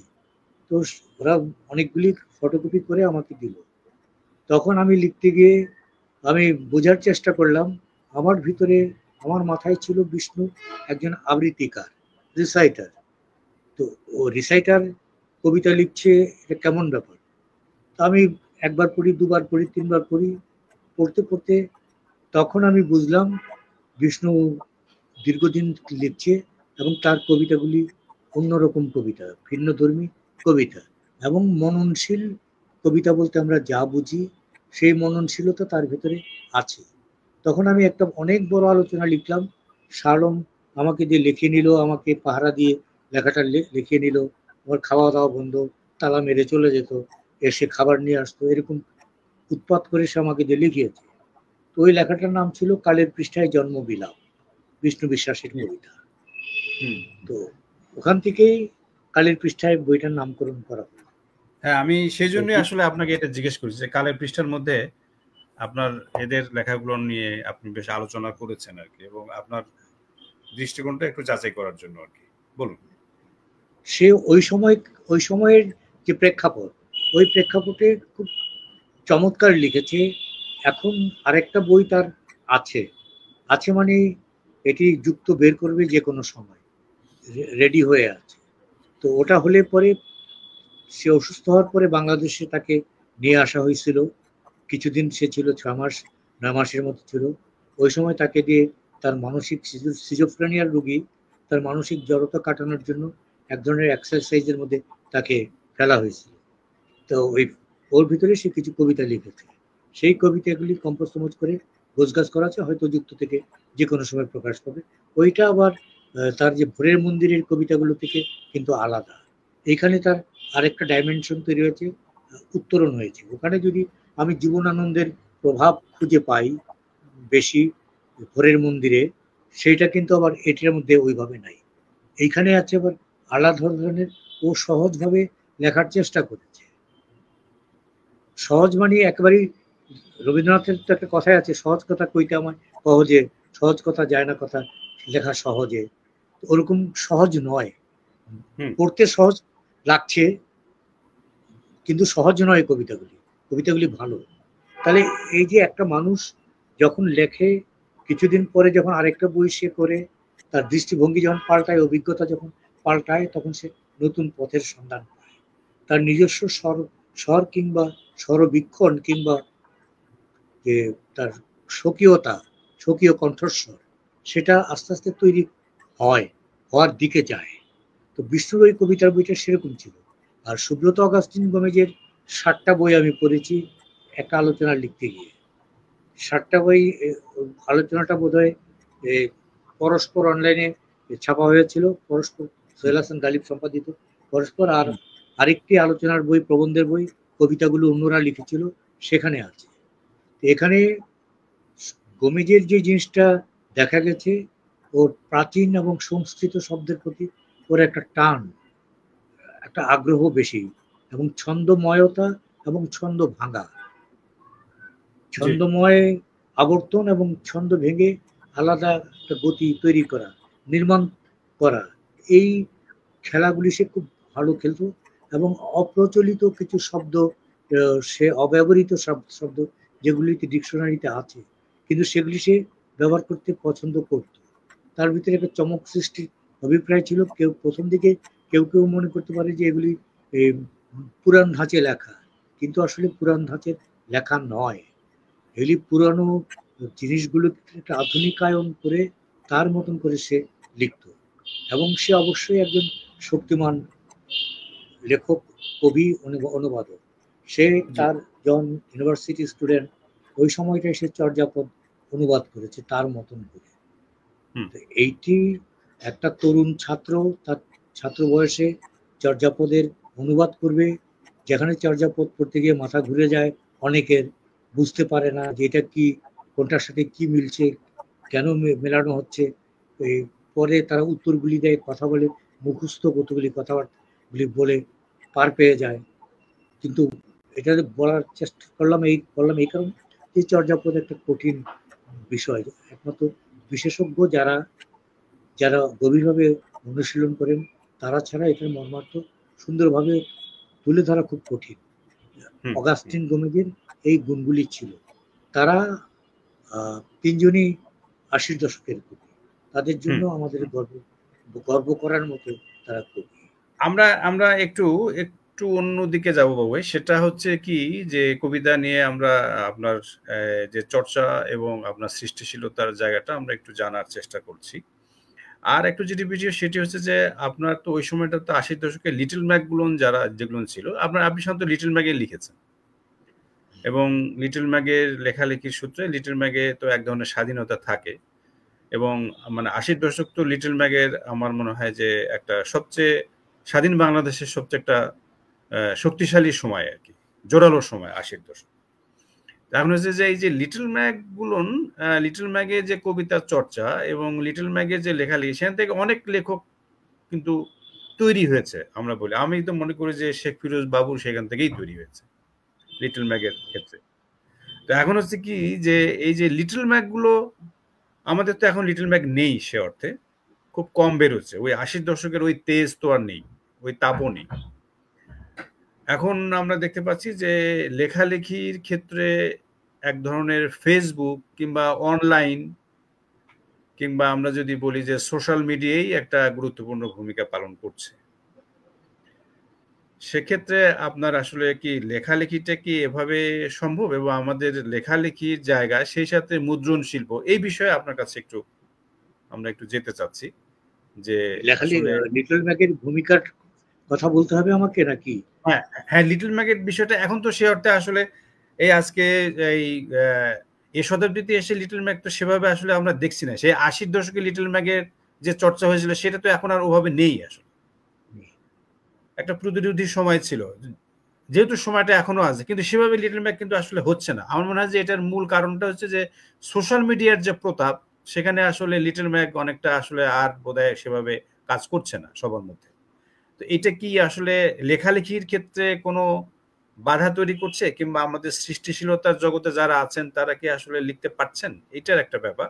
আর সোশ্যাল মিডিয়ায় যেগুলো লেখা হয়েছে এগুলো কি আসলে আমাদের সিরিয়াস কোনো কিছু দিকে যাচ্ছে, বা ভালো কবিতা ভালো গল্প এই ধরনের কি কাজ হচ্ছে আসলে? যেহেতু আপনি মানে এক অর্থে মুদ্রণ শিল্পের সঙ্গেও যুক্ত, তো সেই সাথে আপনার অভিজ্ঞতাটা আমি একটু জানতে চাইছিলাম। খুবই গুরুত্বপূর্ণ একটা পয়েন্ট এটা, লিটল ম্যাগের জায়গাটা। ৮০ দশকে যে জিনিসটা ছিল, লিটল ম্যাগের ক্ষেত্রে একটা বিরাট ক্রেজ ছিল, এবং ধ্যানের মতন করে এই লিটল ম্যাগটাকে বুকের মধ্যে নিয়ে যারা এর সাথে জড়িত ছিল তারা চেষ্টা করত, এবং একটা সীমাবদ্ধতাও ছিল সেখানে। সীমাবদ্ধতা ছিল, লিটল ম্যাগগুলি ম্যাক্সিমামই ছিল গোষ্ঠী কেন্দ্রিক। এই ম্যাগাজিনটায় ৫ জন লিখবে বা ৭ জন লিখবে, এর বাইরে কারো লেখা নেব না। আবার আরেক দল ভাবতো যে ঠিক আছে, আমি আর একটু লিবারেল হই, আমি সবাইকে ডাকবো, সবার লেখা নেব। যখন এ সবাই লেখা নিচ্ছে, তখন একে আবার আরেক গ্রুপ লেখা দেওয়া বন্ধ করে দিচ্ছে, যে তুমি তো ওদেরও লেখা নিচ্ছ, ওদের লেখা তো আমাদের সাথে যায় না, যাওয়া উচিত না, কাজে আমরা তোমাকে দেব না। তো বন্ধুত্বর ভাঙাভাঙি কাটাকাটি এগুলিও হয়েছে। কিন্তু লিটল ম্যাগের জন্য সেলিম মুর্শেদের নেতৃত্বে একটি ইস্তেহার শোনা যাচ্ছে? হ্যাঁ, শোনা যাচ্ছে বাবু ভাই। আচ্ছা, সেলিম মুর্শেদ অনেকগুলি পয়েন্ট দিয়ে লিটল ম্যাগের একটা ইস্তেহার দিয়েছে। এই ইস্তেহারটাকে ফলো করে শাহবাগকে ফলো করে ঢাকার অপরাপর যে কাগজ যেগুলি ছিল, ছোট কাগজ ছিল, তারা চলবার চেষ্টা করেছে। তো সেই জিনিসটা আস্তে আস্তে করে কমে গেল। লিটল ম্যাগে তখন যে জিনিসগুলি বেশি কাজ করতো, যে অবারিত স্পেস, যে আপনি কতটুকু স্পেস লাগবে আপনি নিন, সমস্যা নাই, আপনাকে দেয়া হবে।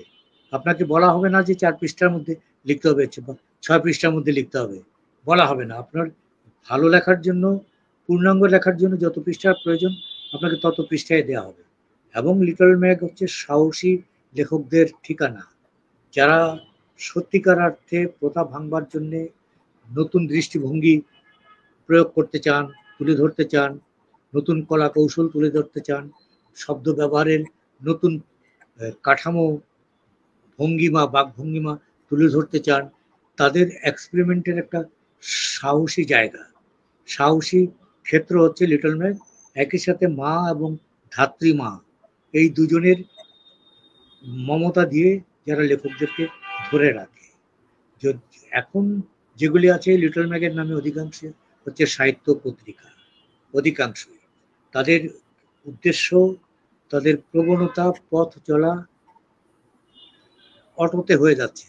তারা এখন যেহেতু কম্পিউটার সাপোর্ট আছে, আগে হাত দিয়ে পাইকা বোল্ড দিয়ে পত্রিকা কম্পোজ করা লাগতো, দেরি হতো, অনেক সময় লাগতো।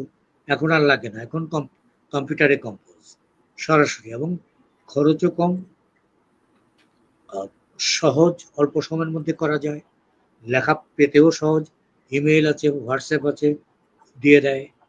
এখন কোনো কিন্তু যে চিন্তা করে যে করা, চিন্তার স্ফুটন যেটা, পরিস্ফুটন যেটা সংখ্যার মধ্যে পাওয়া কথা, সেরকম পাওয়া যাচ্ছে। কয়েকটা পত্রিকা আছে যারা ইস্যু ভিত্তিক লিটল ম্যাক করার চেষ্টা করছে। নদী করছে এক সংখ্যা, পাহাড় নিয়ে করছে আরেক সংখ্যা, আরেক সংখ্যা করছে ছন্দ নিয়ে, এরকম করে এক একটা আইটেম ভিত্তিক বা চিন্তা ভিত্তিক এক একটা সংখ্যা করছে এক একজন, এরকম আছে কেউ কেউ। তো কিছুই যে হচ্ছে না তা না, হচ্ছে। এখন সাহিত্য পত্রিকার পরিমাণ হচ্ছে বেশি। আর সোশ্যাল মিডিয়া কি করছে? সোশ্যাল মিডিয়া হচ্ছে সাহিত্যের গৌণ স্রোত, গৌণ ধারা, এটাকে আমাকে স্বীকৃতি দিতে হচ্ছে। কারণ আমি চাইলেই সোশ্যাল মিডিয়াকে অ্যালুভ করতে পারবো না, বন্ধ করে দিতে পারবো না। এখন একজন সম্পাদক যে কাজটা করে, লিটল ম্যাগের অনেক সম্পাদক আছেন, লেখা পছন্দ না হলে, কোনো জায়গায় প্রবলেম উনি বোধ করলে বা তার অন্য কোনো মত থাকলে লেখকের সাথে ফোনে কথা বলেন যে আমি এই জায়গাটা আমার ইয়ে আছে, আপনি কি ঠিক করে দিবেন কিনা, নাকি আমি ঠিক করে নেব, নাকি, তখন সে বলে যে আপনি ঠিক করেন, ঠিক করে আমাকে একটু দেখাবেন। তারপর সম্পাদক সেটা নিজের মতো করে ঠিক করে লেখককে আবার দেখায়, লেখক বলে যে হ্যাঁ আপনি ঠিক আছে, অসুবিধা নেই, আপনি ছাপাই ফেলেন। আবার কেউ আছে এরকম বলে যে আমার লেখার একটা অক্ষর আপনি হাত দিতে পারবেন না, একটা অক্ষর, একটা শব্দ, একটা বাক্য আপনি ইয়ে করতে পারবেন না, তাহলে আমি লেখা ছাপাবেন না, আমি লেখা উইথড্র করব। তো এটা যারা অহংকারী, যারা যারা নিজেদেরকে বড় মনে করে, তাদের অনেকেই এরকম করে। আবার সিনিয়র কেউ কেউ আছে, তাদের লেখায় হাত দেওয়া যাবে না। এগুলি নানা রকমের ব্যাপার আছে। এই ব্যাপারগুলির মধ্য থেকে একজন প্রকৃত সম্পাদক, যিনি প্রকৃত সম্পাদক, তিনি ম্যানেজ করে নিয়ে কথা বলে এই কাজগুলি করেন। আর সোশ্যাল মিডিয়ায় যে লেখাগুলি যাচ্ছে, এগুলির কোনো সম্পাদক নাই, কোনো গার্জিয়ান নাই, মুরব্বী নাই, যা মনে আসতেছে লেখা হইলো, ঠাস করে দিয়ে দিল, দেওয়ার সাথে সাথেই ওই বাহ চমৎকার, সুন্দর, অসাধারণ, এইসব চলে আসে। এখন ওটা যে কি, ভালো করে পড়লে বোঝা যায় ওটা অসাধারণ হয়নি, ওটা সাধারণের চেয়েও নিচু একটা জিনিস, কিন্তু অসাধারণ, সাবাস, আরো লেখেন, আপনি বই বাইর করে ফেলেন, বলে টুলে একটা সুর তুলে দেয়। এই সুরগুলি তুলে দেয়, সুরগুলি পায় যদি মেয়ে কবি হয়, নারী কবি হয়, উনি বেশি পান, আর পুরুষ কবি হলে উনি আবার কম পান। ওই হাতে গোনা নিজের দুই চারটা বন্ধু বান্ধব থাকলে ওরা বলে। এখন এর ফলে যে সুবিধা যেটা হচ্ছে যে মানুষ খারাপ কাজ করে, কেউ অ্যাসিড মারে, কেউ সন্ত্রাসী করে, কেউ চুরি করে, ডাকাতি করে, যখন সে কিছু একটা সৃজনমূলক কাজ করে মধ্যে মাথা ঢুকায়, তখন ওইদিকে তার প্রবণতা কমে আসে, সমাজ অপরাধ মুক্ত থাকে কিছুটা। এই জন্য এটা করুক, অসুবিধা নাই। এর ভিতর থেকে, এই গৌণ ধারা থেকে একজন হয়তো বা কালে ভদ্রে একজন দুজন বেরিয়ে আসবে, তার কোনো জায়গা নাই। একজন মেইন স্ট্রিম লেখক হতে হলে তার কোথাও একটা স্রোতের মধ্যে থাকতে হবে। না, এখানে এখানে একটা বাবু ভাই যেটা ব্যাপার আমার মনে হয়, সেটা একটু আপনার সাথে একটু আমি বাধা একটু ইন্টারাক্ট করলাম আর কি। সেটা হচ্ছে এই যে যে আপনাদের সময় লেখালেখিটা যেমন 90-80-তে শূন্যে, এই যে দীর্ঘ সময় আপনারা যে লিখেছেন, সেটার মধ্যে কিন্তু একটা চর্চা কিংবা সেটার মধ্যে একটা ধৈর্য, সহনশীলতা, লেখাপড়া, পাঠাভ্যাস, এগুলোর ভেতর দিয়ে তৈরি হওয়া। এখন কিন্তু দেখা যাচ্ছে যে যেহেতু সোশ্যাল মিডিয়ায় যা তা হচ্ছে করা, যা করা যায়, যে যার মতো করতে পারে, স্বাধীনতাটা আছে। ফলে দেখা যাচ্ছে যে তার সে যেমন কিছু দিচ্ছে পোস্ট, সাইড বাই সাইড দেখা যাচ্ছে যে অনেক ফলোয়ারও আছে তার, তারা তাকে মানে এক ধরনের ইন্সপায়ার করছে, অথবা নেগেটিভ পজিটিভ যা বলার বললো সেটা বলছে। কিন্তু যেটি ব্যাপার দাঁড়াচ্ছে যে এখানে কিন্তু সবারই এক ধরনের একটা জনপ্রিয় হওয়ার আকাঙ্ক্ষা কিংবা নিজেকে একটু শো করার ইচ্ছা, হ্যাঁ, এক ধরনের মানে শোবিজের জগতে যেটা হয় আর কি, সবাই নিজেকে একটু উপস্থাপন করার চেষ্টা করছে, নিজের একটু ছবিটা দেখা বা চেহারাটা দেখার চেষ্টা করছে, অথবা নিজে কিছু লিখছে বা বলতে পারে, এক ধরনের নিজেকে এক্সপোজিং আর কি, এক কথায়। এই এক্সপোজিং এর ফলে জনপ্রিয়তা এটা সেটা নানা রকম ব্যাপার ঘটছে। তাতে করে কিন্তু আপনি যেটা বললেন সেটা সঠিক কথা, তো অবশ্যই গৌণ একটা ব্যাপার তৈরি হচ্ছে, কিন্তু এতে করে কি আমাদের মূল্যবোধগুলো, আমাদের ভ্যালুজ, আমাদের এক ধরনের চর্চার ক্ষেত্রে যে স্থিরতা কিংবা পাঠের যে অভিজ্ঞতা, এগুলো তো থাকছে না। ফলে আমাদের সত্যিকার অর্থে আপনারা যেভাবে বেড়ে উঠেছেন, সেই বেড়ে ওঠা তো এখনকার যে প্রজন্ম সে সুযোগটা পাচ্ছে না। নানাভাবেই এক ধরনের এটা কিন্তু একটা অ্যাটাকিং কিংবা এটা এক ধরনের কিন্তু ফেটিশ একটা ওয়ার্ল্ড আর কি। তো তাতে করে আসলে আমরা কি সত্যিকার অর্থে এই আজ থেকে 10 বছর পরে, 20 বছর অতিক্রান্ত হলে আরো তো আমাদের এই জিনিসগুলো সামনে আসছে। বেশি বেশি সময় আমরা দেখতে পাচ্ছি যে এআই ওয়ার্ল্ড এখন বলা হচ্ছে, যে মানে আর্টিফিশিয়াল ইন্টেলিজেন্স, মানে ইন্টেলিজেন্সির জগতে আমরা ঢুকে যাচ্ছি। ফলে যে বিষয়টা যে এখন কি শেখ ফিরোজ তৈরি হওয়া সম্ভব একটা, এই যে এতদিন আপনার যে আমি তো দেখতে পেরেছি, এবং আমি তো অনেকটা সচক্ষেও দেখেছি, অনেকটা মানে ইনডিরেক্ট ওয়েতেও দেখেছি, দেখাশোনা যোগাযোগ হোক যেমনই, কিন্তু আপনি যে একটা দীর্ঘ সময় ধরে 43 বছর ধরে যে লেখালেখি করছেন এবং চর্চা করছেন, সেখানে কি ঠিক এইরকম জায়গায় কি আর একটা মানুষ এই সময়টা দেবে, বা এইভাবে সে তৈরি হতে সক্ষম? এটা একটা ব্যাপার। কিন্তু এটা আসলে কি আপনি, আমরা যাবো কোথায়? আমরা তো, হ্যাঁ বলুন, বলো, প্রশ্নটা শেষ করো, কথাটা শেষ। আমি যেটা বলতে, মানে আমি যেটা ইয়ে করতে চাচ্ছি, আমার যেটা মানে আপনার কাছে জিজ্ঞাসা সেটা হচ্ছে যে আসলে আমরা তো আসলে এই প্রযুক্তিকে বাদ দিয়ে কিছু করতে পারছি না, সোশ্যাল মিডিয়াকে বাদ দিয়ে কিছু করতে পারছি না, এআই যদি আমরা বলি সেটাকেও বাদ দিয়ে কিছু করতে পারছি না। গুগলের মধ্যে থেকেই আমাদের এগোতে হবে, কিংবা যে জগতের মধ্যে আমরা আছি, সোশ্যাল মিডিয়ার যে প্রভাব সেটাকে সঙ্গে নিয়েই আমাদের সামনে এগোতে হবে। তাহলে কি সেই এগুলোর মধ্যে মানে ঠিক আমরা ভালো কবি, ভালো লেখক কিংবা নিবিষ্ট কবি, নিবিষ্ট লেখক, আমরা যদি বলি এক অর্থে শেখ ফিরোজ আহমেদ কি আর একজন আমরা কি দেখতে পারবো কিনা সামনের দিনগুলোতে? এটা কি সম্ভব এই বাস্তবতার মধ্যে থেকে? এখন ধরা যাক যে আমরা যে স্রোতের মধ্যে আছি, জীবনযাপনের যে স্রোতটা, প্রত্যেকের পকেটে ভ্যানিটি ব্যাগে একটা করে, পার্সের মধ্যে একটা করে কম্পিউটার থাকে। এই কম্পিউটারটা হচ্ছে মোবাইল, ওর ভেতরে সবকিছুই থাকে। সব এখন সব আছে, এখন এই কম্পিউটারকে যা খুশি তাই করতে পারি, হ্যাঁ সে করছে। এখন আমি তো তাকে বাধা দিতে পারছি না, এটা পারছি না, এটা আমার পক্ষে পারা সম্ভব না। তার মানবাধিকার লঙ্ঘন করা হবে যে আমি যদি তাকে বাধা দিই। এখন তাহলে আমাকে কি করতে হবে? একজন শহীদ ইকবাল তৈরি হয়েছেন অনেক বছরের সাধনায়, একজন শামীম নওরোজ তৈরি হয়েছেন অনেক বছর সাধনায়, একজন বিষ্ণু তৈরি হয়েছেন, একজন গোমেজ তৈরি হয়েছেন, একজন অসীম দাস তৈরি হয়েছেন অনেক বছরের সাধনায়। এখনো তারা নিরবচ্ছিন্ন সাধক, সাধকের মতনই তারা লেগে আছে, সাহিত্যের সাথে পড়াশোনা করছে, অবিরাম লিখছে, এর মধ্য থেকে তারা বিকশিত হওয়ার চেষ্টা করছে। এখন আমি এত বছর লিখলাম, আমি কিন্তু পুরস্কার, অ্যাওয়ার্ড যেগুলি সামাজিকভাবে বিভিন্ন সংগঠন দেয়, আমি কিন্তু পাইটাই না, একটা না দুইটা পাইছি। তো এখন দেখা যাচ্ছে কয়েকদিন পর পরই, 1-2 মাস পর পরই এক এক লোক দিচ্ছে যে আমি অমুক অ্যাওয়ার্ড পাইলাম, তমুক অ্যাওয়ার্ড পাইলাম। কি হয়েছে? সে ফেসবুকের কবি। এখন সে ফেসবুকের কবি, সে ঘোষণা দিচ্ছে, আমরাও অভিনন্দন জানাচ্ছি। এটা একটা লোকাচার, অভিনন্দন জানানো। এখন সে আমাদের মতন খেটে এত কষ্ট করেছে কিনা আমি জানি না, সে কষ্ট করবে কিনা আমি জানি না।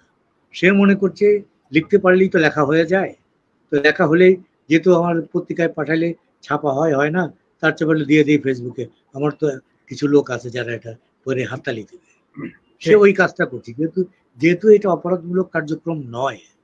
আমি আবারও বলছি, নৈতিকতার দিক থেকে অপরাধমূলক কার্যক্রম আমরা যেটাকে বলি আরেকজন মানুষের ক্ষতি করে একটা কাজ করা, সেরকম তো কাজ এটা নয়। এখন সে যদি এটা করতে চায়, কবিতা লিখতে চায় তার মতন করে, সে লিখুক। আমি তো তার কাছে যাচ্ছি না, আমার কাছে আসছে যেহেতু আমি তার ফ্রেন্ড, কিংবা অন্য আরেকজন ফ্রেন্ড, সেটা পাবলিক পোস্ট দিচ্ছে, আমি দেখছি। আমি 1 লাইন পড়ার পর যদি আমি দেখি যে ভালো লাগছে না, আমি পড়ি না। যারটা ভালো লাগছে আমি তারটা পড়ি, আর যদি ভালো না লাগে আমি অন্য লেখা পড়ি। এখন সোশ্যাল মিডিয়াতে এই সামাজিক গণমাধ্যমে অনেক কিছু থাকবে, আর সাধনা ছাড়া লেখক হবে না। ভালো লিখতে হলে ভালো পড়তে হবে, এইটা হচ্ছে চূড়ান্ত সত্য। কেউ পড়বে না কিন্তু মনে যা ইচ্ছে তাই লিখে দিল, তার লেখাগুলো ওই রকমই হতে থাকবে। কারণ তাকে ঠিক। যেহেতু আমার কিছু করার নাই, আহ, চলবে। অনেকে আছে জি। আমি জানি, আমাকে, আমি পিরোজপুর গেলাম, তো আমাকে একজন বলল যে চ্যাট জিপিটি কি? আমি বললাম যে হ্যাঁ, চ্যাট জিপিটি তো আমি, আমার কাছে আছে, এটা দিয়ে প্রশ্ন করলে নাকি উত্তর পাওয়া যায়, হ্যাঁ, এর কাছে সবকিছু আছে। এই কোনো শব্দের বানান টানান, অর্থ, কিংবা রাজনৈতিক কোনো মতবাদ সম্পর্কে জানা, বা সাহিত্যের কোনো মতবাদ, যে এক্সপ্রেশনিজম কি, কিউবিজম কি, এরকম লিখে দিলে সে একটা উত্তর দিয়ে দেয়। সে বলছে তার পরিচিত একজন লোক তাদের আড্ডায় চ্যাট জিপিটি থেকে কবিতা লেখায় নিয়ে তার কবিতা নামে সে পড়ছে। আমি বললাম তুমি শিওর হলে কি করে যে সে চ্যাট জিপিটি থেকে লিখছে? সে বলছে এটা পরে আমার কাছে স্বীকার গেছে, আমি ওইটা দিয়ে লিখছি। ভাবলাম ঠিক আছে, সে কি সব কবিতাই চ্যাট জিপিটি দিয়ে লেখে নাকি দু একটা মৌলিক কবিতা লিখছে? বলছে দু একটা তো মৌলিক কবিতা লিখছে। ভালো, ওইটা আর যেটাকে তুমি সন্দেহ করতেছো পার্থক্য কি? বলছে পার্থক্য স্ট্যান্ডার্ডের পার্থক্য। চ্যাট জিপিটির এটা স্ট্যান্ডার্ড বেশি, আর তার যে মৌলিক যেটা আগে পড়ছি আমরা সেগুলি কম স্ট্যান্ডার্ড। আমি বলছি দাঁড়াও তাহলে একটা কবিতা লিখি এখন। তো চ্যাট জিপিটিকে বললাম যে অমুক, সে একজন কবি, সে রিকোয়েস্ট করেছে বাইরে বৃষ্টি পড়ছে, তুমি বৃষ্টি নিয়ে একটা কবিতা লিখে দাও। চ্যাট জিপিটি আমাকে একটা কবিতা লিখে দিল। আমি বললাম যে এই 12 লাইন না 14 লাইন, বলছে এই যে দেখছো কবিতা, তো এই কবিতা এরকম কবিতা লিখছে? বলছে হ্যাঁ এরকম কবিতা লিখছে। আমি বলছি তাহলে সে লেখক হতে পারবে না, যার ভিতরে চৌর্য বৃত্তি ঢুকে গেছে, পরিশ্রম না করে একটা সৃষ্টি নিজের নামে চালিয়ে দেওয়ার একটা ইয়ে তৈরি হয়েছে, মেন্টালিটি তৈরি হয়েছে, সে লেখক হবে না। তুমি যেহেতু তাকে কিছু করতেও পারবে না, সামাজিক জীবন যাপন করো, তোমার পাশে তার বাসা, এক জায়গায় চা খাও, উঠো, আড্ডা দাও, তো ঠিক আছে কি আর করবা? তো তাকে বললো যে মৌলিক লেখা লেখার জন্য আমি বললাম, এখন সেও হাসে আমিও হাসি। হুম, এখন এটাকে নির্ভর করছে যে প্রযুক্তিটাকে আমি কিভাবে ব্যবহার করবো। আমি তো দেখছি যে আমি কোনো বানান জানতে চাইলে আমার হাতে ডিকশনারি নাই, আমি এটা রাস্তায় বানান দেখতে চাইলে আমি বানানটা দিয়ে বলি যে এ বানান সঠিক কিনা, তারপর বলি বাংলা একাডেমির অভিধান অনুযায়ী, তখন সে আমাকে বলে যে বাংলা একাডেমির অভিধানে এটা আছে, ঠিক আছে, বাংলা একাডেমির অভিধানে এটা নাই, তবে অন্যরা এটা ব্যবহার করে বলে দেয়। তো এখন এটা তো আমার, আমি যদি ভালো ব্যবহার করি তাহলে এইভাবে ব্যবহার করছি, আর যদি খারাপ ব্যবহার করি তাহলে ওই ওর কাছ থেকে কোথাও বক্তৃতা দিতে যাবো বর্ষার কবিতা অনুষ্ঠানে, যাওয়ার আগে বলবো যে বর্ষা নিয়ে একটা কবিতা লিখে দাও তো, প্রবন্ধ লিখে দাও তো, ছোট, ও লিখে দিচ্ছে। এখন সেটা আমি বগলদা বকেরে মুখস্থ করে নিয়ে যে আমি জ্ঞানী হয়ে বক্তৃতা দিয়ে আসলাম। এটা তো হচ্ছে তো, হচ্ছে। এটা হচ্ছে এখন। সবকিছুরই ভালো দিক আছে, সবকিছুরই মন্দ দিক আছে। যে আত্মসম্মান বোধ সম্পন্ন সে খারাপ কাজ করবে না, আর যে আত্মসম্মান যার নেই, যে ভাবছে যে চুরি করছি কেউ তো দেখতে পাচ্ছে না, কাকের সাবান লুকানোর মতন, তো ঠিক আছে কে আমাকে ধরবে? আর ওই চ্যাট জিপিটি বা অমুক নেট থেকে কবিতা নামাইলে বুঝবেই বাকি, কিছু করার নাই। কিন্তু একজন অভিজ্ঞ লেখক, একজন অভিজ্ঞ সম্পাদক ওই লেখাটা পড়লেই বুঝতে পারবেন যে আসলে এইটা তার চিন্তার সাথে যাচ্ছে কিনা, এটা কোন মানব রচিত কবিতা কিনা, কোনো মানুষ লিখেছে কিনা, হোক তিনি নারী, হোক তিনি পুরুষ, দেখলেই বোঝা যায়।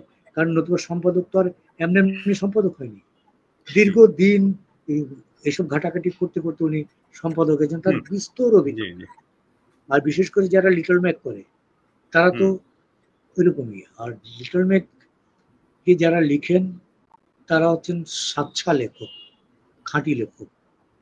তারা চেষ্টা করেন নতুন দৃষ্টিভঙ্গি আনার জন্য, শব্দ ব্যবহার, উপমা ব্যবহার, অলংকার ব্যবহার, এগুলির মধ্যে নতুন ধ্যান ধারণা প্রয়োগ করার জন্য। সবচেয়ে বড় ব্যাপার যেটা হয় যে উপস্থাপনার কৌশলটাকে তারা ভিন্নভাবে আনার চেষ্টা করে। এটাতে লিটল ম্যাগের যারা লেখক, প্রকৃত লিটল ম্যাগের লেখক যারা, এটা তাদের বৈশিষ্ট্য, এটা তারা করবে। আর আমরা এটার আমরা একটু পাশাপাশি হ্যাঁ বল। এটার পাশাপাশি সোশ্যাল মিডিয়া নিয়ে অত একটা ইয়ের দরকার নেই, ওরা যা পারে করুক।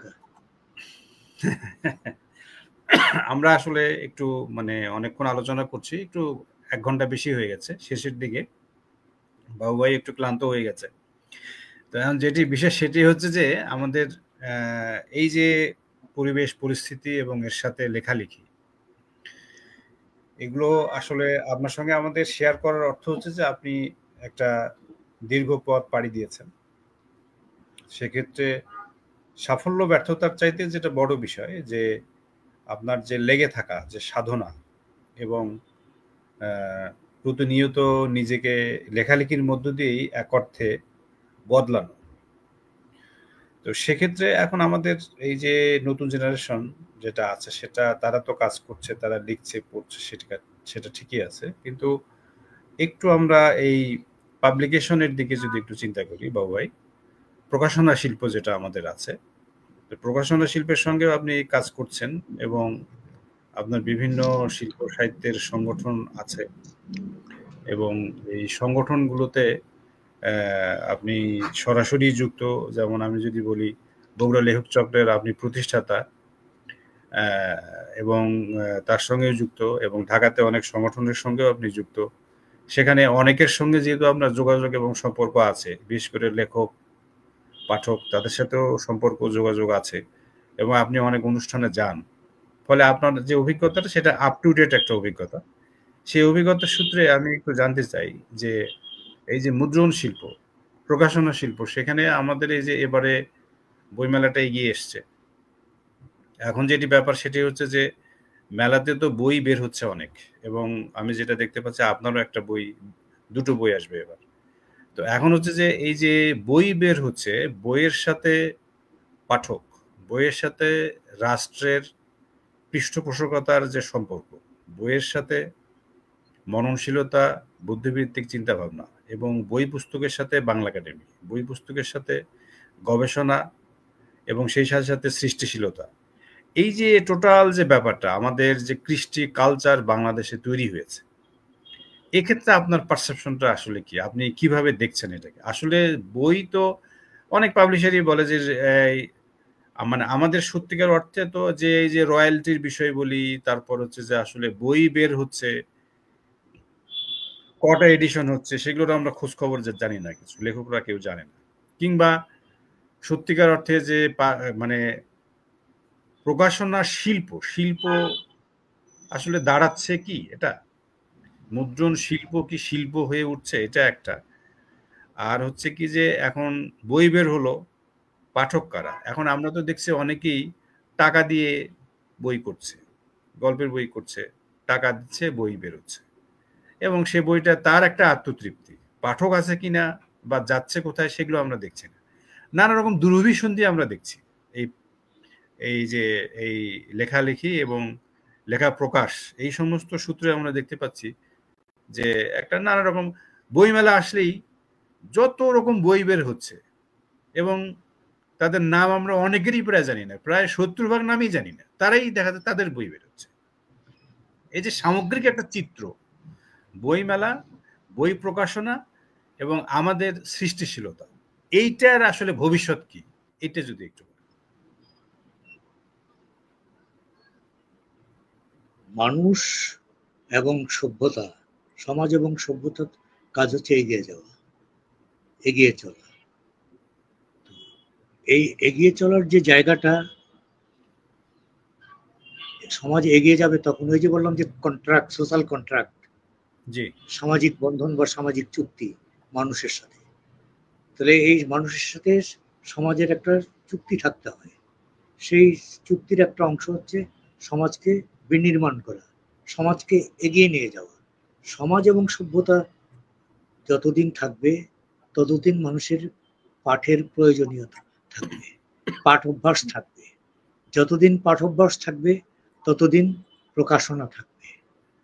এইটি হচ্ছে একটা চূড়ান্ত কথা। মানে প্রকাশনা অব্যাহত থাকবে সভ্যতার শেষ দিন পর্যন্ত। কেউ পড়বে, কেউ পড়বে না। আর বাংলাদেশে পাঠক, একটা পাঠক শ্রেণী আছে, পাঠক তৈরি হয়েছে, কিন্তু সেই পাঠক শ্রেণীটা বাড়েনি, যেরকম বাড়বার কথা ছিল সেরকম বাড়েনি। তাহলে না বাড়লে এত বই বেরোচ্ছে, এগুলি কি হচ্ছে? যে কেউ যখন তখন বই বের করে ফেলছে, টাকা দিয়ে বই করছে, এগুলি সত্য। বাংলাদেশে শুধু নয়, বিদেশেও টাকা দিয়ে বই ছাপানো হয়। যিনি লেখক তিনি প্রকাশককে কনভিন্স করেন এবং একটা কস্ট দেন, এবং প্রকাশক তার লোকজনকে দিয়ে এডিটিং প্যানেল বসিয়ে, এডিটিং প্যানেলকে দিয়ে বইটি সুসম্পাদিতভাবে সুন্দর করে বইটি প্রকাশ করেন। এর আওয়াজটা বিদেশেও আছে, পশ্চিমেও আছে। এটি নতুন নয়, আমাদের এখানে এটা উলঙ্গভাবে বেশি। কারণ আমাদের এই প্রকাশনা জগতে যারা আছেন, এই প্রকাশনা শিল্পটা তো সেভাবে দাঁড়ায়নি। এখানে অপেশাদারিত্ব, এই অপেশাদারিত্ব এটা এত বেশি, এবং নোট বই এবং গাইড বইয়ের এত আধিক্য যে এরা সৃজনশীল সাহিত্যটাকে সাইডলাইনে সরিয়ে দিয়েছে। ওদের আধিপত্যের কারণে সৃজনশীল সাহিত্যটা সাইডলাইনে গেছে, মেন স্ট্রিমে থাকে করেও থাকতে পারে না। কিন্তু এখন তাই বলে কি প্রকাশনা হবে না? লোকজন বের করবে না? লোকজন করছে তার মতন করে, একটা উদ্দেশ্য আছে। যেমন আমি বছর 2-3 আগে বাংলাদেশের টপমোস্ট একজন পাবলিশার, যাকে আমরা নমস্য জ্ঞানে শ্রদ্ধা করি, আমি ব্যক্তিগতভাবে এখনো শ্রদ্ধা করি, তো একজন তরুণ লেখক, কম বয়সী লেখক, একটা ঝকঝকে বই নিয়ে আসলেন। তো আমি আমাদের স্টলের বাইরে, সে এসে আমাদের সাথে কথাবার্তা বললো। আমি বললাম, আমি কি তোমার বইটা দেখতে পারি? বললো যে হ্যাঁ দেখেন। তা আমি মনে করছি যে অমুক কারা করেছে, অমুক করেছে। তা আমি নিয়ে দেখলাম, বইটা আমার কাছে খুব সুন্দর লেগেছে। যেহেতু খ্যাতিমান একটা প্রকাশনা সংস্থা, খুব ইজ্জত সম্পন্ন একজন প্রতিষ্ঠান থেকে বেরিয়েছে, গেট আপ, মেকআপ সব কিছু এত সুন্দর। কিন্তু যখন আমি তার লেখাগুলি পড়তে গেলাম, তখন আমার বিরক্ত লাগলো। আমি তাকে আমার চেহারায় ভাব ফুটে উঠতে দিলাম না, আমি উল্টে পাল্টে বললাম যে না, বেশ বেশ, ভালো ভালো বলে ফিরাই দিলাম বইটা। কিন্তু তার মানে হচ্ছে, ওই যিনি বইটা ছাপিয়েছেন কোনো না কোনো অনুরোধে পড়ে, তার এমন একটা জায়গা থেকে অনুরোধ গেছে, যে অনুরোধের কারণে উনি এই নিম্নমানের লেখা বইটা উনি ছাপিয়েছেন, অথবা কিছু একটা ব্যাপার আছে। সোসাইটিতে বাঁচতে হলে, থাকতে হলে অনেক ধরনের কাজ ইচ্ছা না থাকলেও করতে হয়। এখন যতগুলি বই বের হয়, প্রতি বছর আমরা বাংলা একাডেমির কাছ থেকে একটা হিসাব নিই। একজন কবি আছেন, একটা সম্পাদক এবং কবি, তিনি কবিতার বই বাছাই করেন, কতটা বই তার বিবেচনায় ভালো, একটা জরিপের মতন করে বাছাই করেন। আমরা তার কাছ থেকেও রিপোর্ট নিই, বাংলা একাডেমি থেকেও রিপোর্ট নেই, যে আপনার মোট বই কতটা এবছর জমা পড়েছে, বেরিয়েছে, কয়টা কিরকম বই, কয়টা প্রবন্ধ, কয়টা কবিতা, কয়টা গল্প, কয়টা উপন্যাস, কয়টা ভ্রমণ কাহিনী, কয়টা কি। তো সেই লিস্ট আমরা নেই, প্রচুর বই। এখন যতগুলি কবিতার বই বের হয়, তো তাদের নামও তো থাকে, পুরো লিস্ট যেহেতু নেই, দেখি। এখন একটা বইও তো, মানে খুব কম বই আছে, একটা বই বললে সেটা ভুল হবে, খুব কম বই আছে যেগুলি হাতে নেওয়া যায়। তাহলে এখন কি করব? গল্পকার তো হাতে গোনা কয়েকজন, কিন্তু একজন গল্পকার চাইলেই তো বছরে 4টা বই লিখতে পারবে না। 5 বছরে 7 বছরে একটা বই তার তৈরি হয়, 13টা গল্প লিখতে তার 3 বছর পার হয়ে যায়, তাই না? এখন ভালো কবিতা লিখতে গেলেও তো একই অবস্থা, প্রবন্ধ লিখতে একই অবস্থা, উপন্যাস লিখতে একই অবস্থা। তাহলে লিখবে কারা? এখন যারা লিখেছে বা যারা মোটামুটি লেখে, তাদেরকে দিয়ে হতে পারে, কিন্তু সেটা তো পারপাস সার্ভ হবে না। আর দেখা যাচ্ছে যে তরুণ প্রজন্মের মধ্যে লেখক হওয়ার বাসনা বেশি।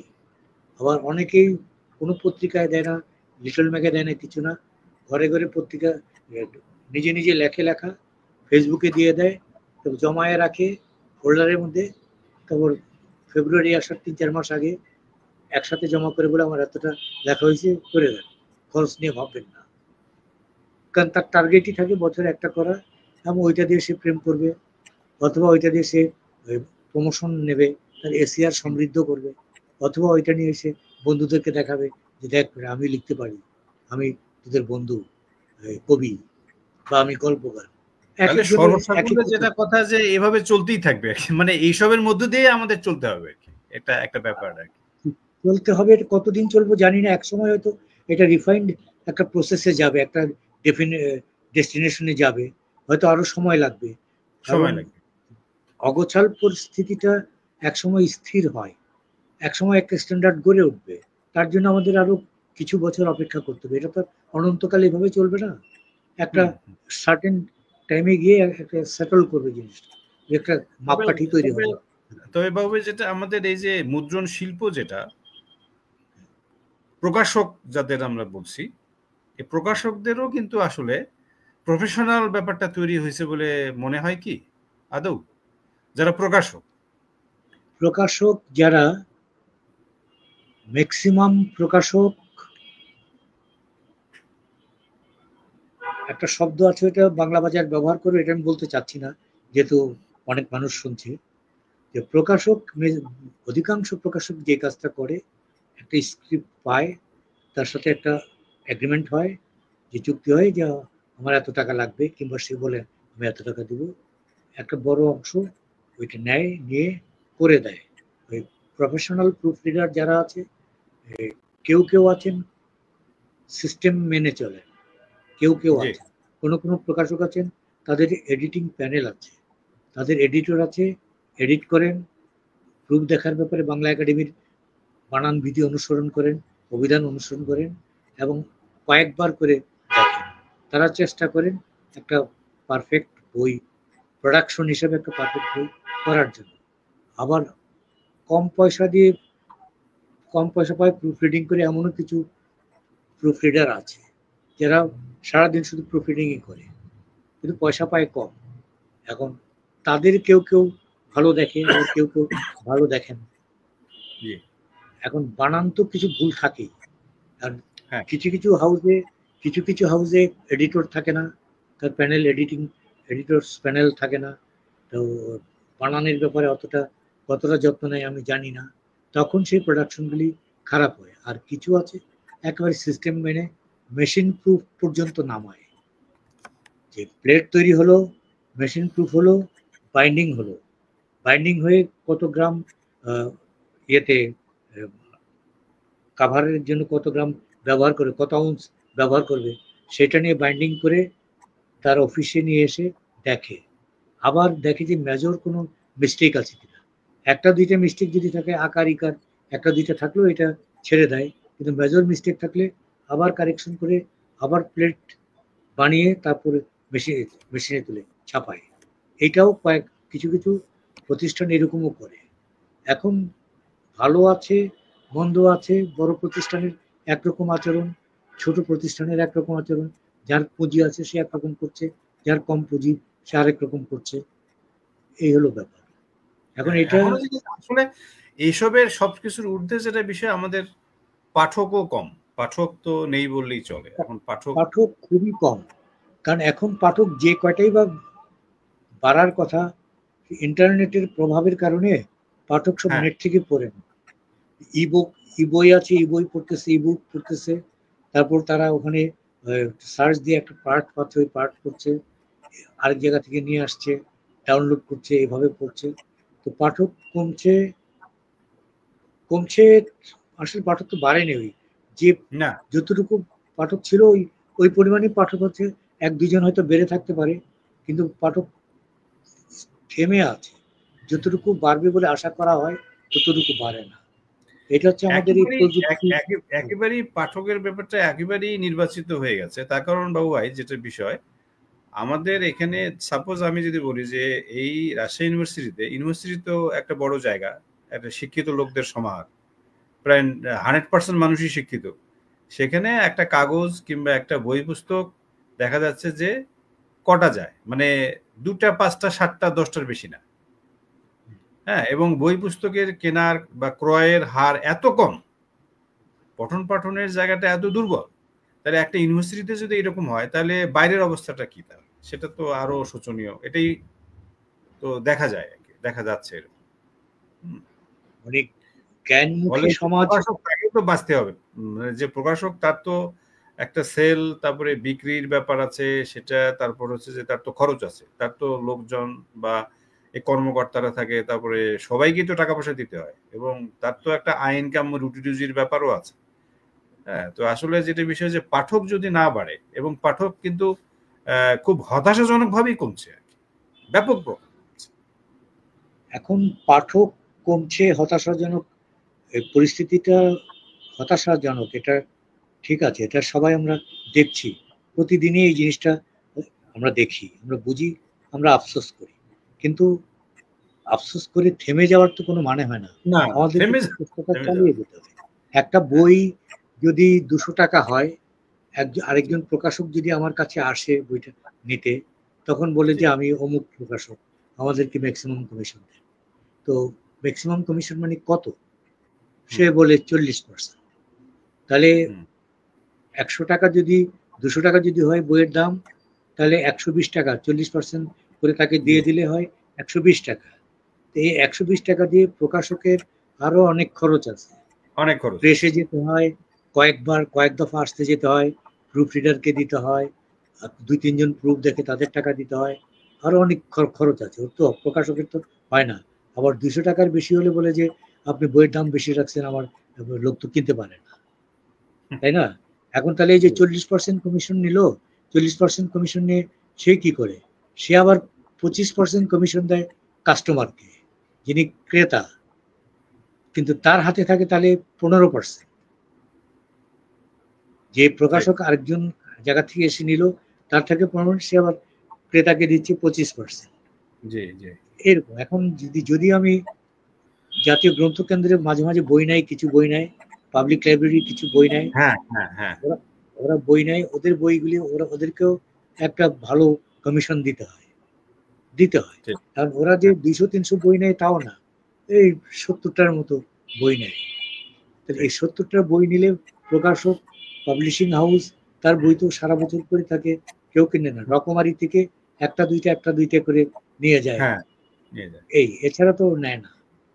আর বইয়ের দোকানগুলোও তো কমে যাচ্ছে।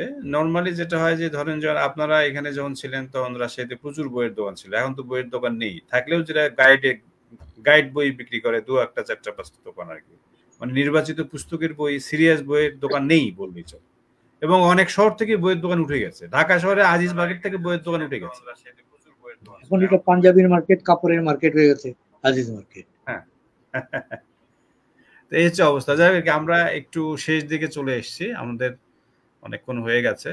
আমরা যেহেতু শেখ ফিরোজ আহমেদ আমাদের প্রিয় কবি, লেখক, আমরা আসলে আপনার কাছ থেকে একটা কবিতা শুনবো, শুনে আজকের মতো একটু শেষ করতে চাই। আপনার এই সর্বশেষ যে কাব্যগ্রন্থ কুসুম তাহার নাম, এখান থেকে একটা কবিতা আপনি যদি আমাদের উপহার দেন আমাদের দর্শক শ্রোতাদের জন্য, এইটা শুনে আমরা আর কি আজকে শেষ করতে চাই।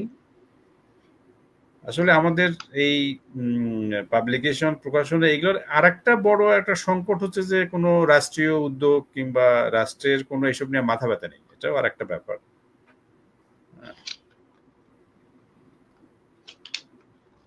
প্রশ্নটা আমি বুঝি নাই। না, আসলে এটা এসব নিয়ে আমাদের এদেশে তো রাষ্ট্রীয় কোনো উদ্যোগও নাই, সেটা বলছিলাম আর কি। রাষ্ট্রীয় পৃষ্ঠপোষকতা যেভাবে পাওয়া উচিত, হুম, রাষ্ট্র সেরকম পৃষ্ঠপোষকতা করে না। এটা বড় হ্যাঁ, বড় কথা বলে, যারা হ্যাঁ। দায়িত্বে থাকে তারা বড় বড় কথা বলে, সুন্দর সুন্দর কথা বলে, যখন না, পালন ওই করবার যেটা সময়। বিষয় একটা মানে ১ বছর অন্তর আমাদের দেশে একটা বড় মাসব্যাপী মেলা হচ্ছে, বইমেলা হয়। সেটা নিয়ে আসলে অনেক লোকই সেখানে যাওয়া আসা করে। বিশেষ করে শিক্ষিত বাঙালি মধ্যবিত্ত তো অনেকেই যাচ্ছে। শিক্ষিত মধ্যবিত্ত শ্রেণী প্রায় সবাই যায় বইমেলাতে এক অর্থে। ঢাকা শহরে ঢাকার মানুষগুলো তো যায়ই অনেকে, যারা অন্তত একটু প্যাশন থাকে। দেখা যাচ্ছে হাজার হাজার লোক যাচ্ছে আসছে।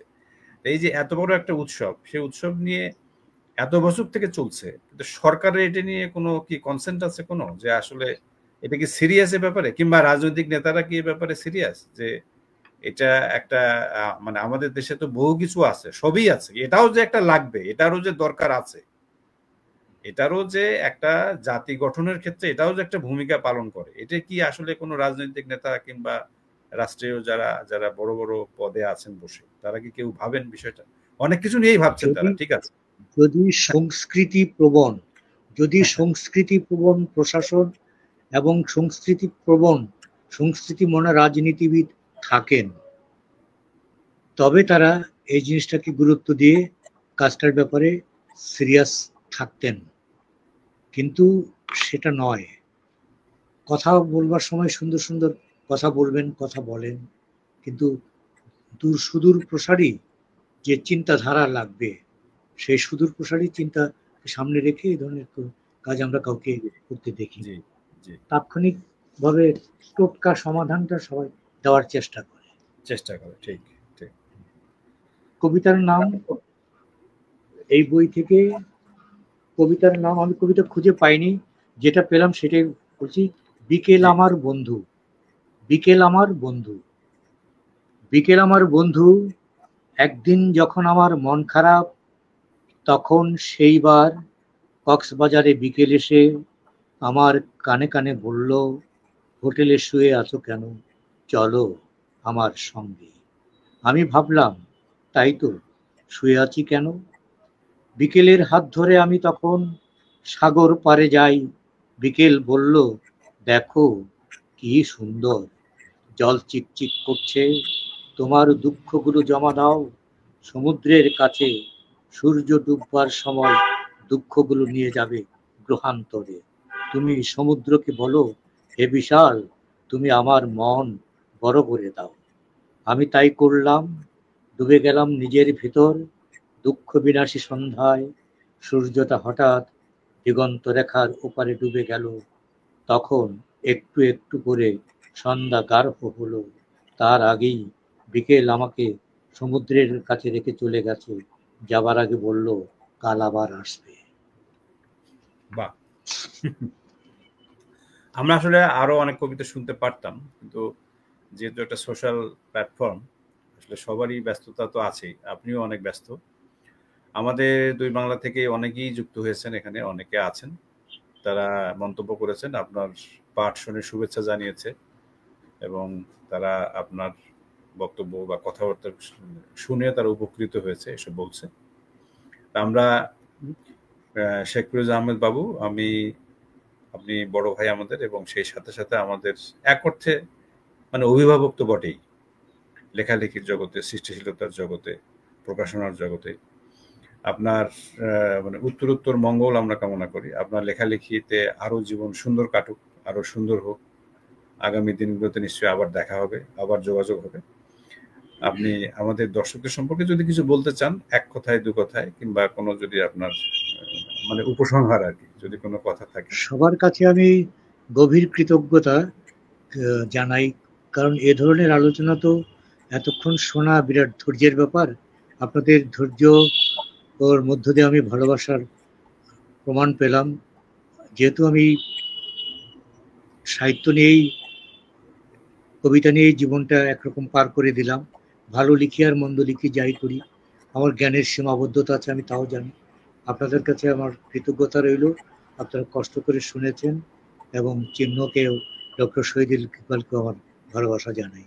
আপনারা সবাই ভালো থাকবেন। ধন্যবাদ বাবু ভাই, আবার দেখা হবে। আপনি ভালো থাকবেন। আমাদের সামনের দিনগুলোতে আবার অন্য কোনো দর্শকের, অন্য কোনো পাঠক, লেখক, সম্পাদক কারোর সঙ্গে দেখা হবে। এবং স্পেশালি আজকে বাবু ভাইকে আমি শ্রদ্ধা জানাই। তার লেখাপত্র আমরা আরো পড়ব, এবং আমি সমস্ত দর্শকদের এটা একটু অনুরোধই করব, তার লেখা আপনারা একটু দেখুন পড়ে। যুক্ত প্রকাশন থেকে তার অনেক বই বেরিয়েছে, সামনের মেলাতেও আরো বই আসবে। আপনারা মানে লেখক তো অনেকের মধ্যে একটু খোঁজ রাখবেন যে আসলে এই মানুষটি তিনি কেমন লিখছেন, কি করছেন। তাতে করে আমার মনে হয় যে আপনাদের খুব একটা ক্ষতি তো হবেই না, বরঞ্চ সমৃদ্ধ হবেন, এবং আমাদের লেখালেখির যে জগৎ, সেই জগতে আপনারা নতুন এক ধরনের ভাবনা বা চিন্তার খোরাক তার কাছ থেকে পাওয়া যাবে বলে আমরা বিশ্বাস করি। আপনারা সবাই ভালো থাকবেন। সবার প্রতি শুভেচ্ছা থাকলে সবার কল্যাণ কামনা করছি। ধন্যবাদ সবাইকে। ধন্যবাদ।